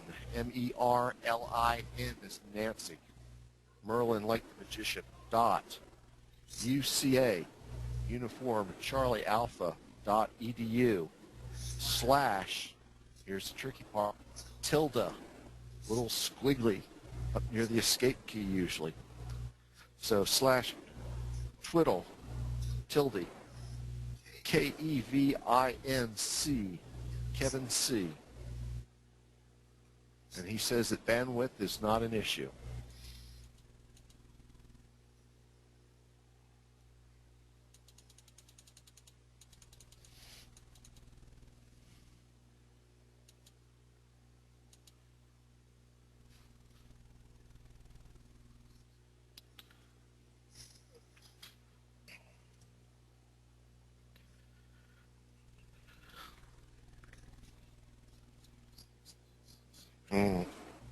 Okay.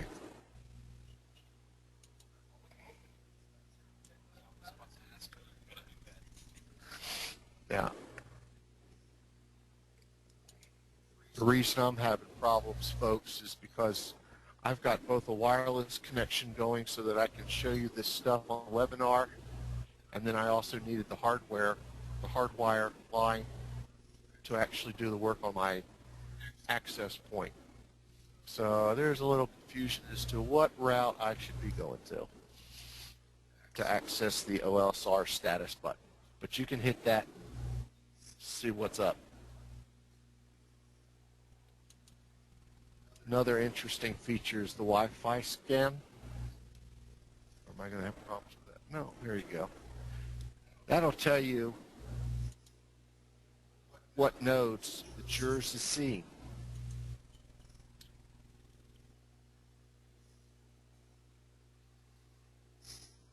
Keep in mind, when your access point is first loaded with this software and before you do the setup, it will be in the configuration of an access point.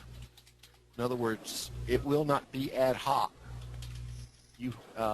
Let's say you've updated software on a water tower and you're at the bottom. You may or may not have a hardwire connection to that access point up there. The WRT54G will have an SSID of mesh node. That's just the default for the firmware. It'll be that way until you go through the setup and hit save and reboot. Once you've rebooted, then you'll be in ad hoc mode, and you will have an SSID of HSMM-MESH.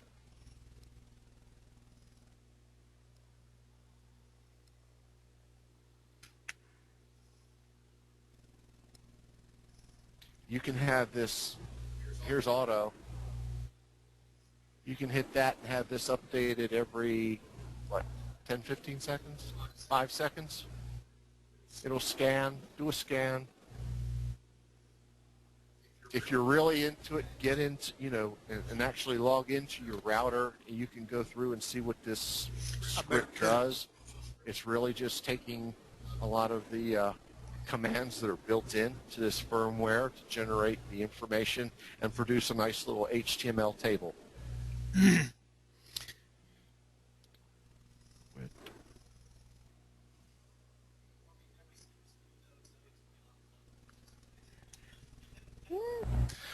We might not see that many nodes, no. Here's a note from Robert Lowry. He says, I already set up two HSM mesh routers and am surfing the web on my laptop, plugged into the remote router right now. I am very impressed. Thanks, Robert.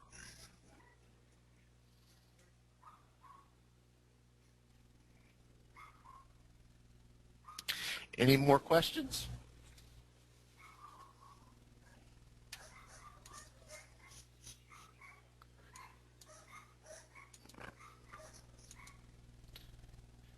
How do we tell? The question is, how do we tell which node we're going through to get to the internet? I presume the table from the OLSR status, right? Repeat the question. questions. The OLSR status. I can't look at it online, and I'll tell you, there is a little piece of information. I think Kip already mentioned it. Oh, it's okay. Just leave it down there. Yeah. Page down. I think if you'll go to the links and topology page. Wow. You see near the bottom of that page, the nodes page, where it has HNA entries. Bingo. That's it. Are they seeing that? Oh, I'm sorry. I can't show it on mine, but if you go here to the OLSR status, I can't go to it right now. You click on that, and then there's a series of tabs near the top under the cute little penguin. If you move your mouse over to the links / topology page link and click on that, let that come up. We're showing about 15 or so odd local IP sites here. If you go to the bottom of the page, that's where the HNA entries are. Those are the outside connections for the mesh. Yes, there is one on there now. Can you address this one? Another question. Repeat the question. Oh, why does the HSMM-MESH firmware.bin file change to the same file with the .sit extension after downloading? Does this need to be renamed? Yes. Go ahead and rename it to bin. I'm going to be safe. I'm going to take the word of caution. Yeah. Every time I've seen it, you downloaded it with bin or sit.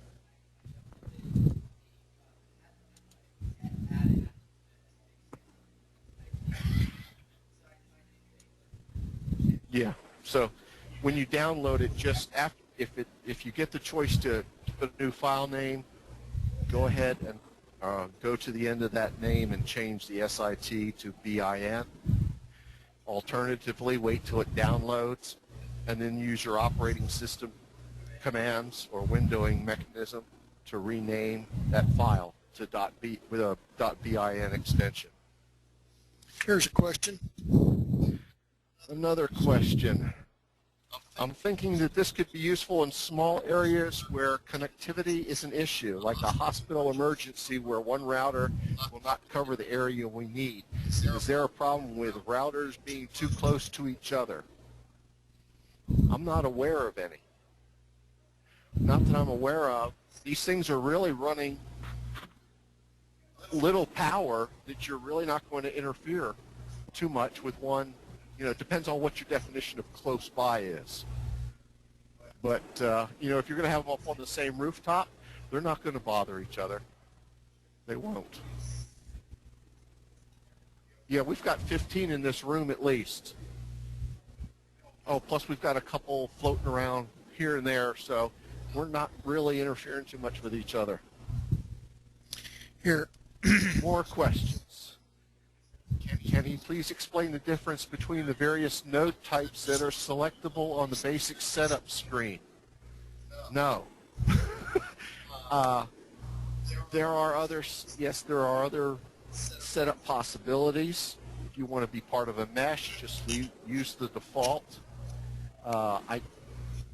Dave and I went out to lunch, and he was explaining to me the mesh AP. Don't use that. That's really more for some other venture. Oops, let me. Oh, yeah. Radio is fun.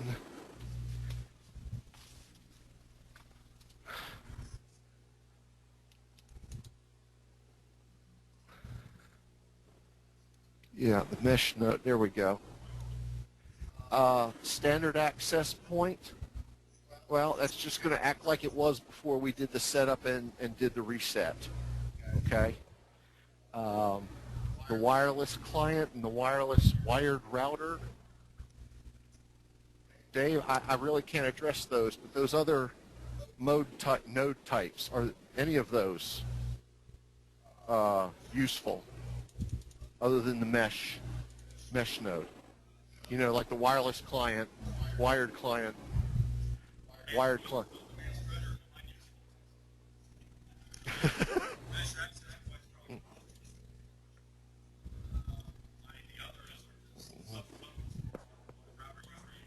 Repeat the answer. Yeah, repeat the answer. Okay. The wireless, the mesh access point, he tells me now, is probably the next useful after that. And the others are just like, you know, we've gone through before. Standard access point is like it was before we did the reset. Wireless client, yes, they are for convenience and not really, how should we say, useful to the average. Yeah, you'll probably never use them. I know that's a real cop-out, but mesh node is what you want if you want to play with the mesh.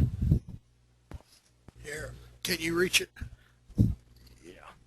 If you already have DDWRT firmware, do you need to restore the Linksys firmware before you load the HSMM-MESH trademark firmware? No. You can go to the page, go to your DDWRT, firmware download page, upgrade page, whatever it is. I'm not that familiar with DDWRT. And it may need a TRX file. I'm not sure what DDWRT. Does that need a... It still uses bin. Yeah, okay. Not real sure, but we believe it still uses the bin file. If you need the TWRX file, you can go back to that web page that I gave you to start with, the AD500 web page, and download the TRX file. The TRX file is at the top of that web page. That's if you need it, but right now we believe it's the bin. Basically, these two files are the same. The bin files actually have a little bit of a header tagged onto the top of them, 32 bytes from the TRX file. TRX is a little smaller. The bin file has a little header that's very specific to the particular router that you're going to load the firmware into. So use the bin for now. Next question. Does the trace command work in this system? Which trace commands? You mean route trace? If you mean route trace under Linux, or trace route, excuse me. Yes, that still works.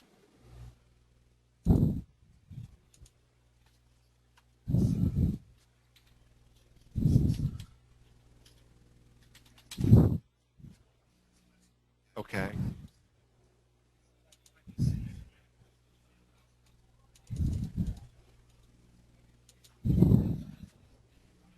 Yeah, I think we already we got another question over the net. When I downloaded the 032 firmware, it came with an extension.sit. Will it download? Rename it. Rename it to BI. Or rename the extension, I should say. Put the rename that file and put the extension VIN in place of the SIT, and then it will go down. This is, I believe, it's something in the web browser that wants to take that bin file and change it to an SIT.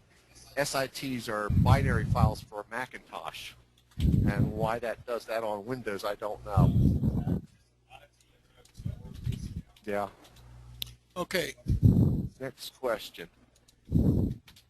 Is it possible to change the node extension from austin.tx.us.mesh? That's a long answer, David tells me, and he's not prepared to answer it. Yes, you could, but I just try getting things going with what you've got, the firmware and the settings that you've got now. Get that going, and if you want to experiment with other settings, go. Feel free. Here, I think it can be changed. Mesh AP should allow laptops to connect instead of just being a node and being invisible to all client devices. Is that a statement or a question? To me, it looks like a statement. Okay, so that was the question on the node type. That was an answer. Information. The Mesh AP selection for node type on your setup page allows the laptops to connect instead of just being a node and being invisible to all client services.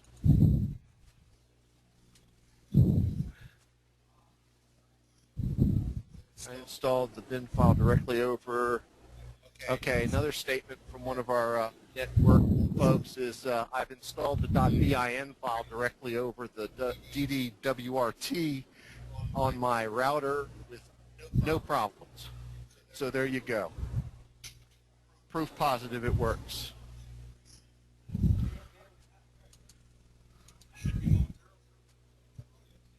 doing?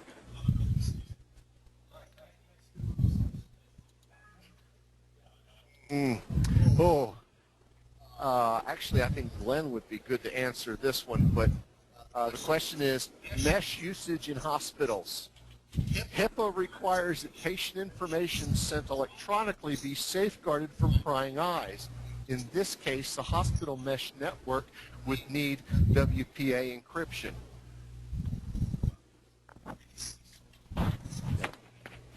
Well, this is I don't Glenn, think we can use KD5MFW. Can you hear me? mesh, right? Okay, WP Glenn's online. I mean, physically. You want to turn the speaker? Yeah, speakers. Hold on just a sec, Glenn. Okay. Okay, go ahead. All right, this is Glenn, KD5MFW. As we got into earlier, there are a number of different ways to protect the information. The whole reason that I initiated the slide band crystal mod was to sidestep the security issue. So my answer to security is to run secure links slide band. There are other legal requirements that some hospitals may have, HIPAA may have. I'm not a lawyer. I can't tell you the FCC laws, what the hospital would require. So as a technology solution, what I came up with and pushed for was if we're sending something for the hospital, we will send that over a slide band link. There are certainly many other ways that it could be done.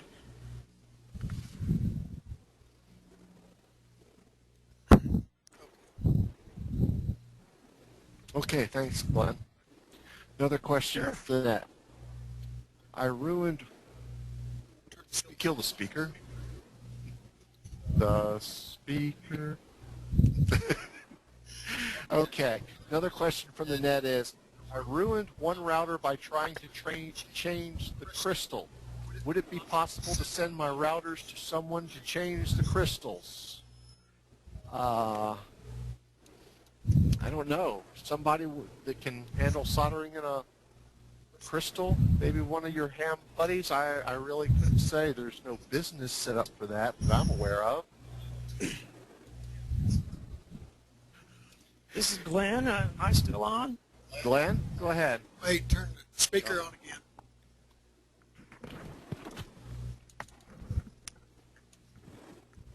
Hello, this is Glenn, KD5MFW. Am I on? Yeah, you're on now.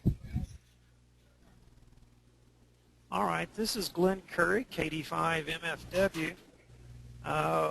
We're really not in a good position to offer any sort of hardware mods in any bulk, but send me an email at Kilo Delta 5 Mike Foxtrot Whiskey at ARRL.net, and I will try to help you out.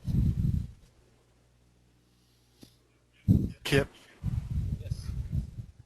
Did you kill us? I guess not. From the net, we've got a request to talk about port forwarding and static DHCP options.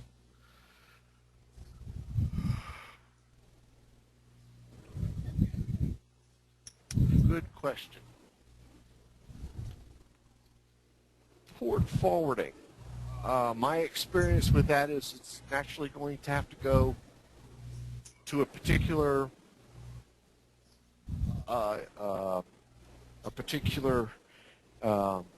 node on the net. If anybody's, if you're going to a node, you're trying to reach a specific PC that's attached to a node by way of the LAN port, you won't. There's a lot more to do because now you've got to get through the firewall at the remote end as well. And what was the other part of it? Oh, the static DHCP options. Oh, I'm not sure what you're asking there. I know on the WAN side, is always going to be querying querying for an IP address. A lot of times what you want to do is set up the server that's going to enter that demand or request for an IP address and have it, based on MAC address, always return the same IP address. That's what I do at home. So if there's something else, send us another question if that didn't answer it.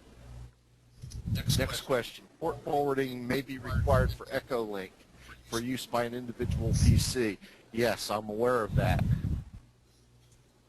And depending on how you use your mesh. At home, I have several mesh nodes around the home, and then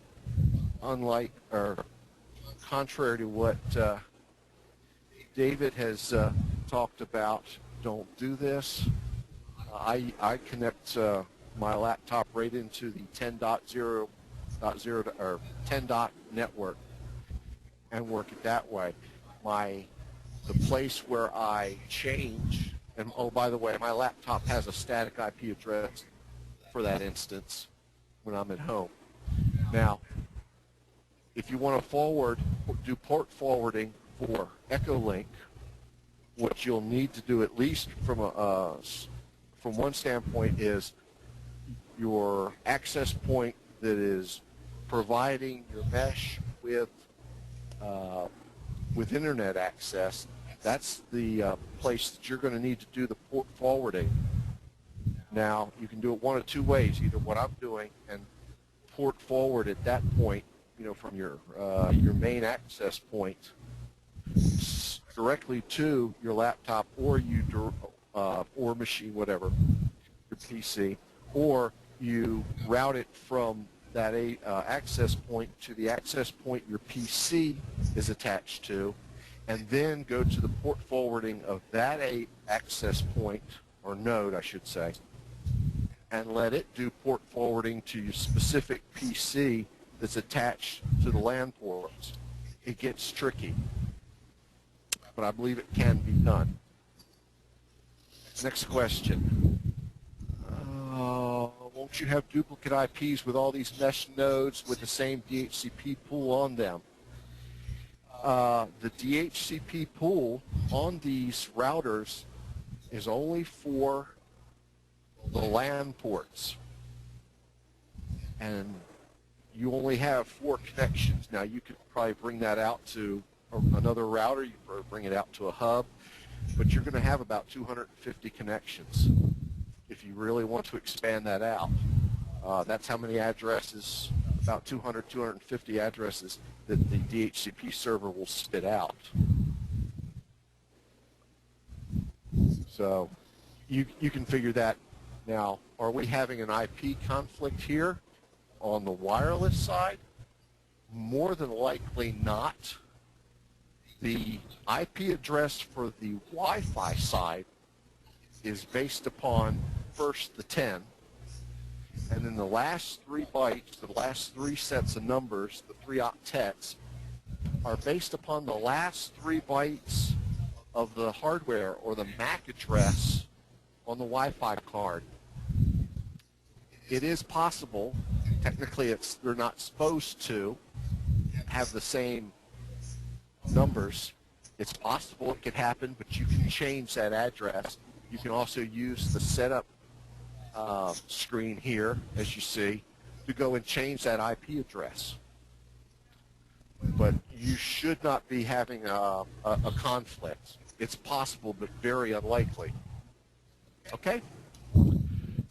I have to leave, but want to tell you I appreciate very much the webinar and the work all of you have done. You are the perfect example of the ham community. From all of us here that have worked on putting this together, we thank you very much. We hope you enjoyed it. No. Is there a setting for WEPA or WPA setup? Not on the web pages. I do know that WEP, WEP, can work in a mesh node. WPA will not. It needs an access point type interface. WPA2, I have been told, works in a ad hoc configuration. The problem with that has been that not all the manufacturers correctly implement WPA2. But for right now, I can't say that I've tried the WPA2. I do know that WEP works. I use that at home. Okay?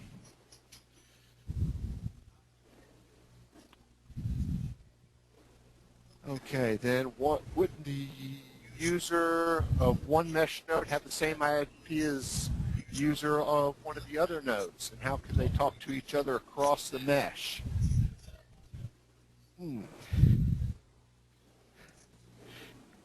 Remember that each of these routers does address translation, at least through the WAN port.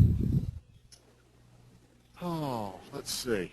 What's going to happen? Yes, if you've got two machines and they're connected through the LAN, they could have the same IP address. Hang on just a sec. Two PCs going through the LAN port. Two PCs going through the LAN port or on separate access points. How do they talk to each other? Well, okay, excuse me. Nodes. I'm sorry. Two nodes. Each one has a PC going through the LAN ports. Okay. David tells me that port forwarding is the only way to have those two machines talk to each other directly.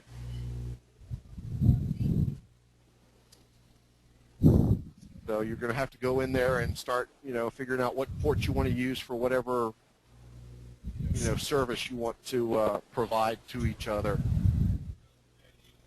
So that's going to be very application intensive and dependent. A couple of them are having to leave here now.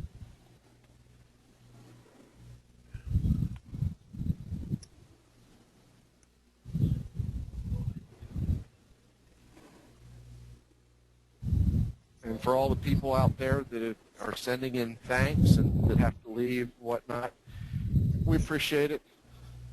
All the folks down in Austin that have worked on this, Glenn, David, a cast of tens, cast of tens, ones even, ones. They really put in a good job, and we thank them too. Yeah, there's a survey that when you hang up or when you disconnect, it's supposed to come up, and we'd appreciate if you fill out the survey and tell us what you think. And tell us honestly. Don't tell us what we want to hear, but what you feel, okay? Any more questions?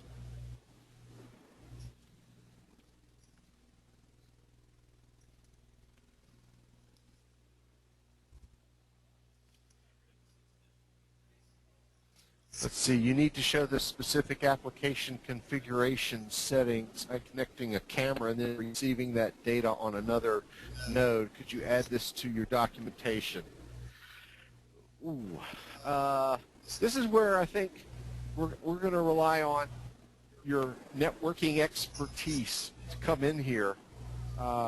Really what we're trying to provide here is a basic technology for communications. It could be a camera, it could be a weather station, it could be a lot of different internet devices, and it's going to be that's going to have to be, that's very application specific, and I know that's not something that we really want to get into. So learning about routers, how routers work from the get-go, basic understanding is the minimum you're going to need to understand before taking on such, something like that.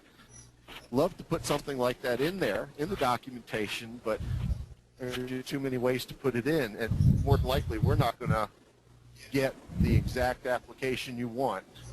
I'm sorry we can't do all that work. Next question. Perhaps a VPN? Yeah. Perhaps a VPN could be set up across mesh networks. Yes, it's possible, but keep in mind there that VPN, I believe, is encrypting. I think it's usually encrypting. Dave, just a sec.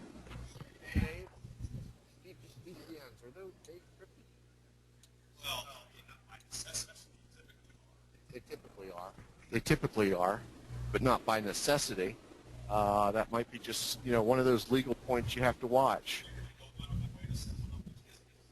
Yeah, you may have to, as David says, you may have to go out of the way to set one up, set a VPN up that is not encrypted. That may be a tricky. Yeah, with a P in there, being private, virtual private network. Yeah, it could be public. Could be public. Then it doesn't make much sense, does it? So, you're running into, your encryption problems possibly. Let's see, next question. Is there cheap IP cameras that could be plugged into this unit? Probably what you're going to need is an IP camera with a, that's got a router built into it, or like a web server built into it. There's a number out there. I think Netgear or D-Link are ones that come to mind. I'm sure there's some out there. Keep in mind, this is, you're kind of doing, whatever you can do on the internet, you can do over this. Although, as hams, we may have a situation with encryption that gives us problems. Cameras should not be an issue. So if you can plug an IP camera, now USB-based camera, that's a different story. A web camera, you're going to need a PC to plug that into.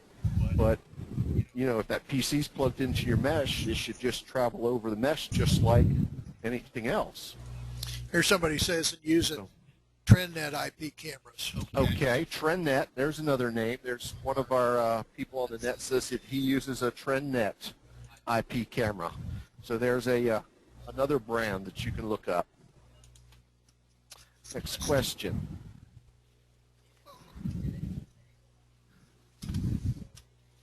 Axis cameras also. Oh, yeah, they're the expensive ones. And they're also expensive, yeah. AXIS cameras. They're wonderful. Axis. Doug says they're wonderful. Obviously, he's got some experience, and he's smiling. And his wallet's probably a good bit thinner. I didn't spend for it. Oh, you didn't spend it. Okay. Any more questions? Oh, here we go. Sony. Now there's another one that's got some. They got some money tied to it, I'm sure. There's a Sony webcam-enabled camera that should work too. Jerry tells us. Thanks, Jer.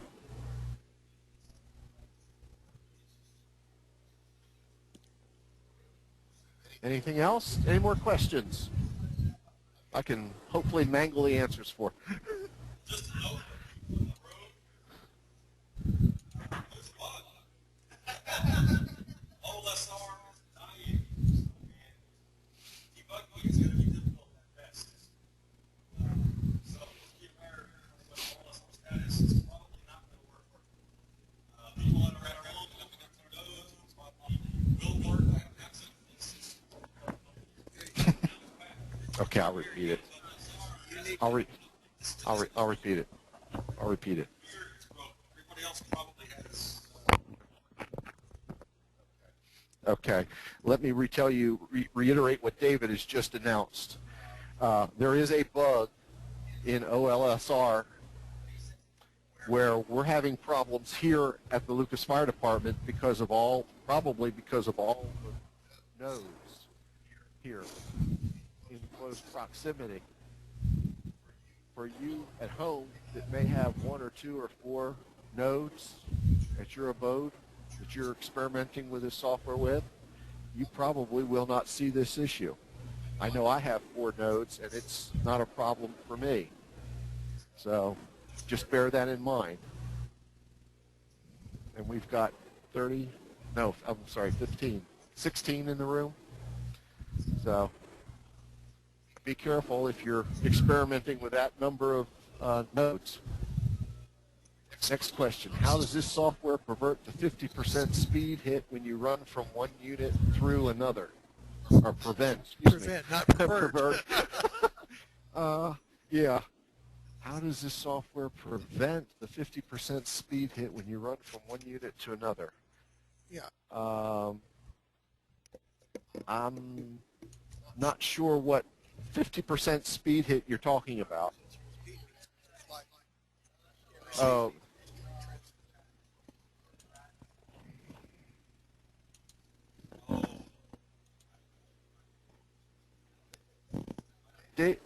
Dave, you want to try this one? Question. How does the software prevent the 50% speed hit when you run from one unit through another? It doesn't. I mean, anytime traffic has to go through multiple nodes, you know, and each node only has one radio, so it has to hear it and then repeat it. So, you know, you got 10 nodes. If your route is a 10-node hop route, it's going to take, you know, your bandwidth is going to be 1/10 of what it would be otherwise. There's just no way around that.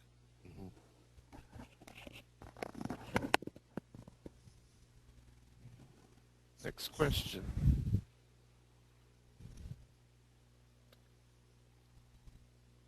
Why is the WAN protocol grayed out in the setup? Want to run static there. I think I already went through that, but why? You'll just have to be patient because Dave hasn't cranked that one out. The alternative, if you want static, is to modify or, configure your DHCP server that your WAN port is connecting to so that it always feeds or serves up the same IP address to your router based upon its MAC address or the hardware address on the WAN side. If you go to that your initial page of your router, it will give you the MAC address for all 3 ports, or all the ports there. You're going to want to set up your DHCP server to watch for a MAC address or request from a MAC address from your WAN port, and always fetch it or give it the same IP address. That'll take care of your static issue if you can get your DHCP server configured that way.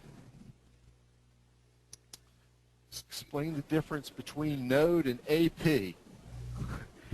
Okay, yes, I have mistakenly used those terms interchangeably. But let's go with this.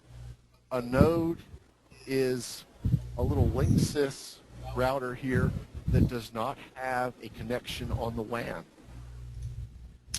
It is not connected to anything except wireless, possibly some little machines on its LAN port. An access point, I guess for the point of this discussion, will be a node that has its WAN port connected to an outside network. And hopefully that will, get to the internet. And I say in quotes. I think that very best explains it there. Next question.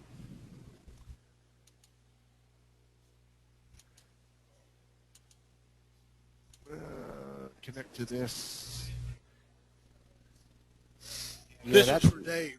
Oh, that's for Dave. Okay. Dave, this one's for you. Well, the port 1978 is the port that the TCP port, TCP/IP port that's used by the OLS software. It has its own little server built in, and that is one of the port numbers that it uses is 1978. I'll let Dave see if he can add to that.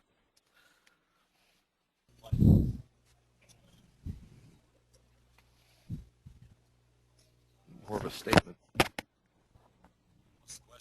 Well, Yeah, there's no question. It's just a statement that, yes, it. I mean, our problem here, folks, is that we have so many of these access points in close proximity, and we are all one hop away from each other. And apparently this is causing issues with the OLSRD program that's running on the laptops. Hopefully there'll be a fix if there is one, but like I stated before, if you're just running a handful of nodes at home out there, you shouldn't have this problem. You shouldn't see the problem that we're seeing here in Lucas. Next question. One Y for a static IP address is if I implemented this on something that doesn't have a DHCP talking to the WAN port. Understand, one Y for a static IP address is if I implemented this on something that does not have a DHCP server talking to the WAN port. Okay, yeah, I understand that reason. You can do it. You have to go into /etc/config, and there are config files in there. I think it's there's a file called network, and you can, I believe it's one of those files, but I believe it's the network file that you can actually change how the WAN, what protocol the WAN uses, whether it's assigned a static IP address or it uses a WAN. Or uses DHCP server. It's just not available through the web pages right now. Hopefully, this again, you need to have a little networking experience to do some of the things that all you people out there want to do with this little beast, and we're just trying to provide as what we can a base model, a base unit that you can go play with. What can I say? We're just getting started, folks. Next question. I have found that the short name does not work, but using the IP address does. Oh. The local node?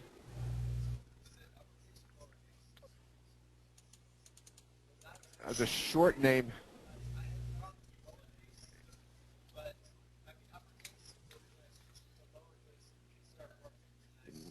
Check for the person that asked that question. Who is this?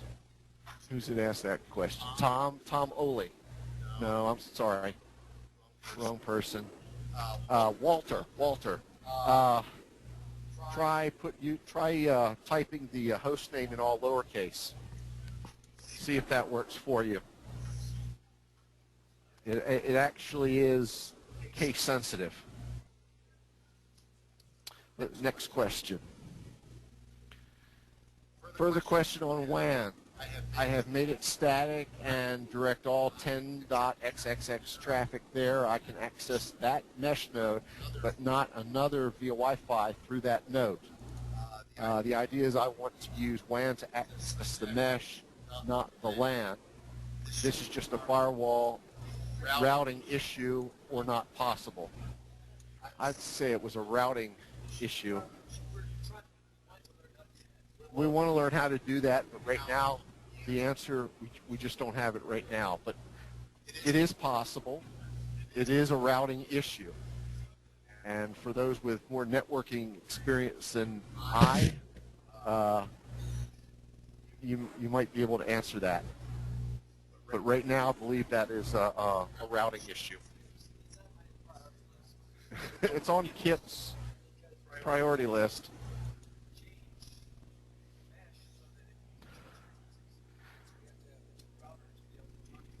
Yeah. Kip wants to put 2 routers back to back so that and the routers will have to be on different channels because they'll both be up acting as one's acting for local traffic and the other router will be acting for long distance link. So yes, we are working on that. We just don't have an answer for you right now. Are you familiar? Let's see. There was, I think it was in last year's article in CQ-VHF on HSMM-MESH that there was a reference to an ICOM amplifier for 2.5 gig. Probably was. Honestly, we don't use amplifiers. You can, through various antennas that Kip has shown in the talk, you can get more gain and less, as much gain usually, and less of the problems that we've seen using amplifiers. And those amplifiers are going to be expensive. Those amplifiers could very possibly lower your throughput because of switching speeds on that amplifier. You're going from TX to, TX to receive, back and forth, back and forth. You've got to switch.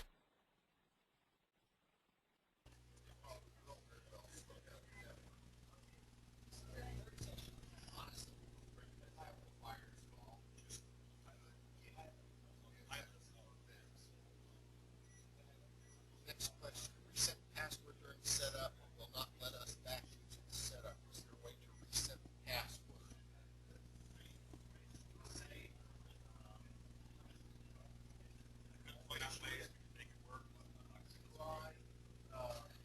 Try the original password HSMM.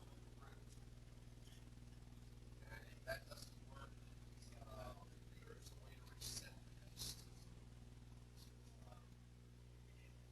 But it's not something I can build into. Try on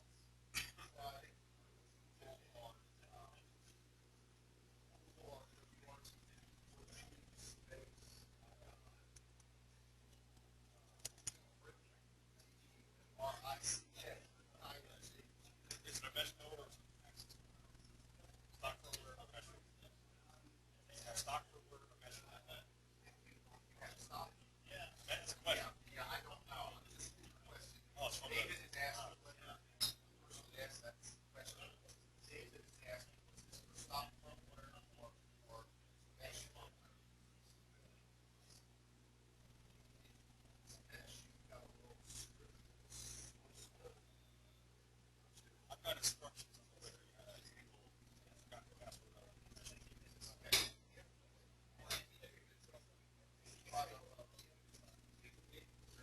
Mesh software. Is that URL that I use for downloading firmware? Edit that URL, download back up there, Dave.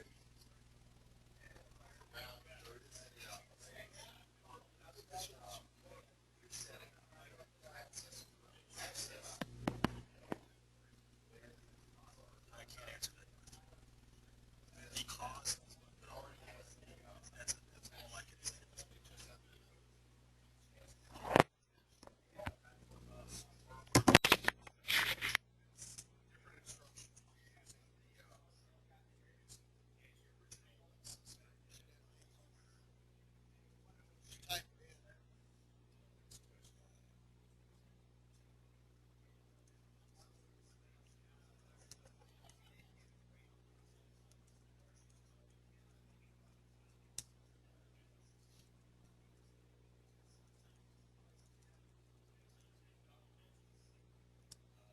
I said privately or to all.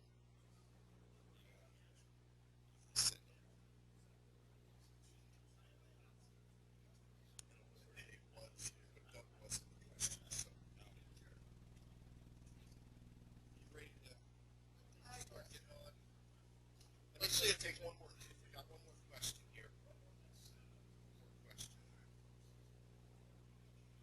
Yes. Is it possible to get to the CLI of the node? Yes. SSH is a program you can use if you have a Linux box. If you're running Windows, you will need a terminal emulation program that allows you to use SSL protocol. Standard port is 422 for that, in case you need to know that. Linux command line, SSH space root ROT at the IP address, possibly if you've got your name server set up. The host of the node name in return is that will make a connection, a secured connection over your network to your network. Where are the new crystals available?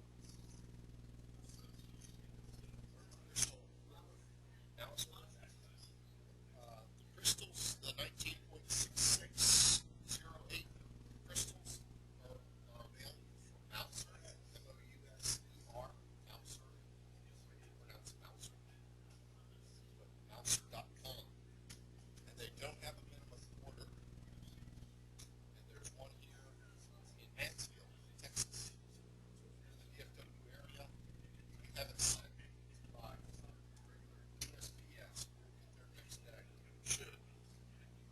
I'm way up in Grayson County, and I get them the next day.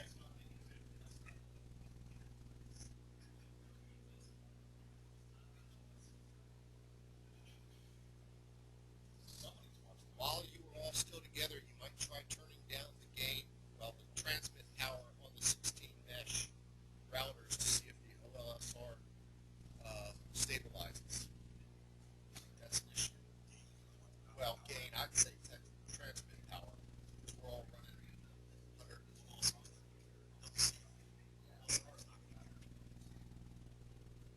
It's not corrupting data, it's data inside the daemon. Yeah, the hardware won't care. Yeah. David believes student loans. I don't believe that we're seeing corrupted data. We're seeing this bug in the program. So the data has gotten to the OLSR daemon and probably just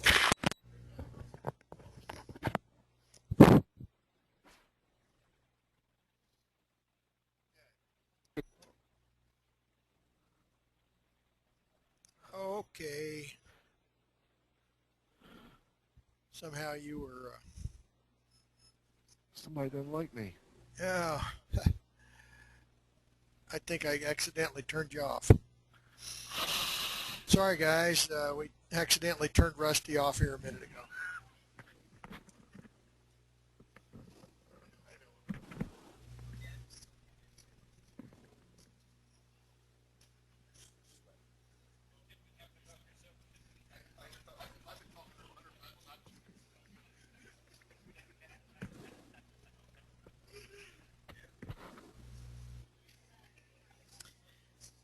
Okay.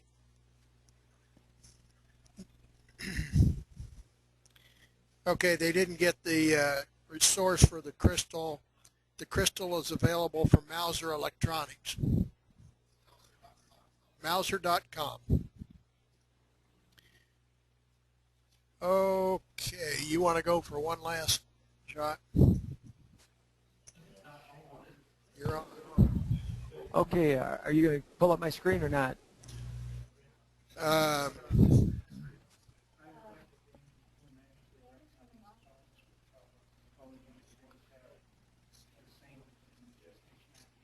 Okay, show my screen. All right. If you have any final questions, you know, always check out the webpage and the wiki. If worst comes to worst, you can call me or email me. My email address is kip@kdream.com. Thanks everybody for coming. We really appreciate it. And you know, fill out your surveys. Let us know when you want to do this again. We're probably going to try to do this again, in 3 to 6 months, and we'll just move on from there. Yeah, and then watch for information on videos on it. We're going to probably do something. We don't know yet. Yeah, we have everybody's email address, so we will be able to contact you with, if you want to get videos of this. And the question and this slideshow will probably go up on the website in the next week on the HSMM-MESH website. So that's all I've got, and like I said, thank you one more time for participating, and we will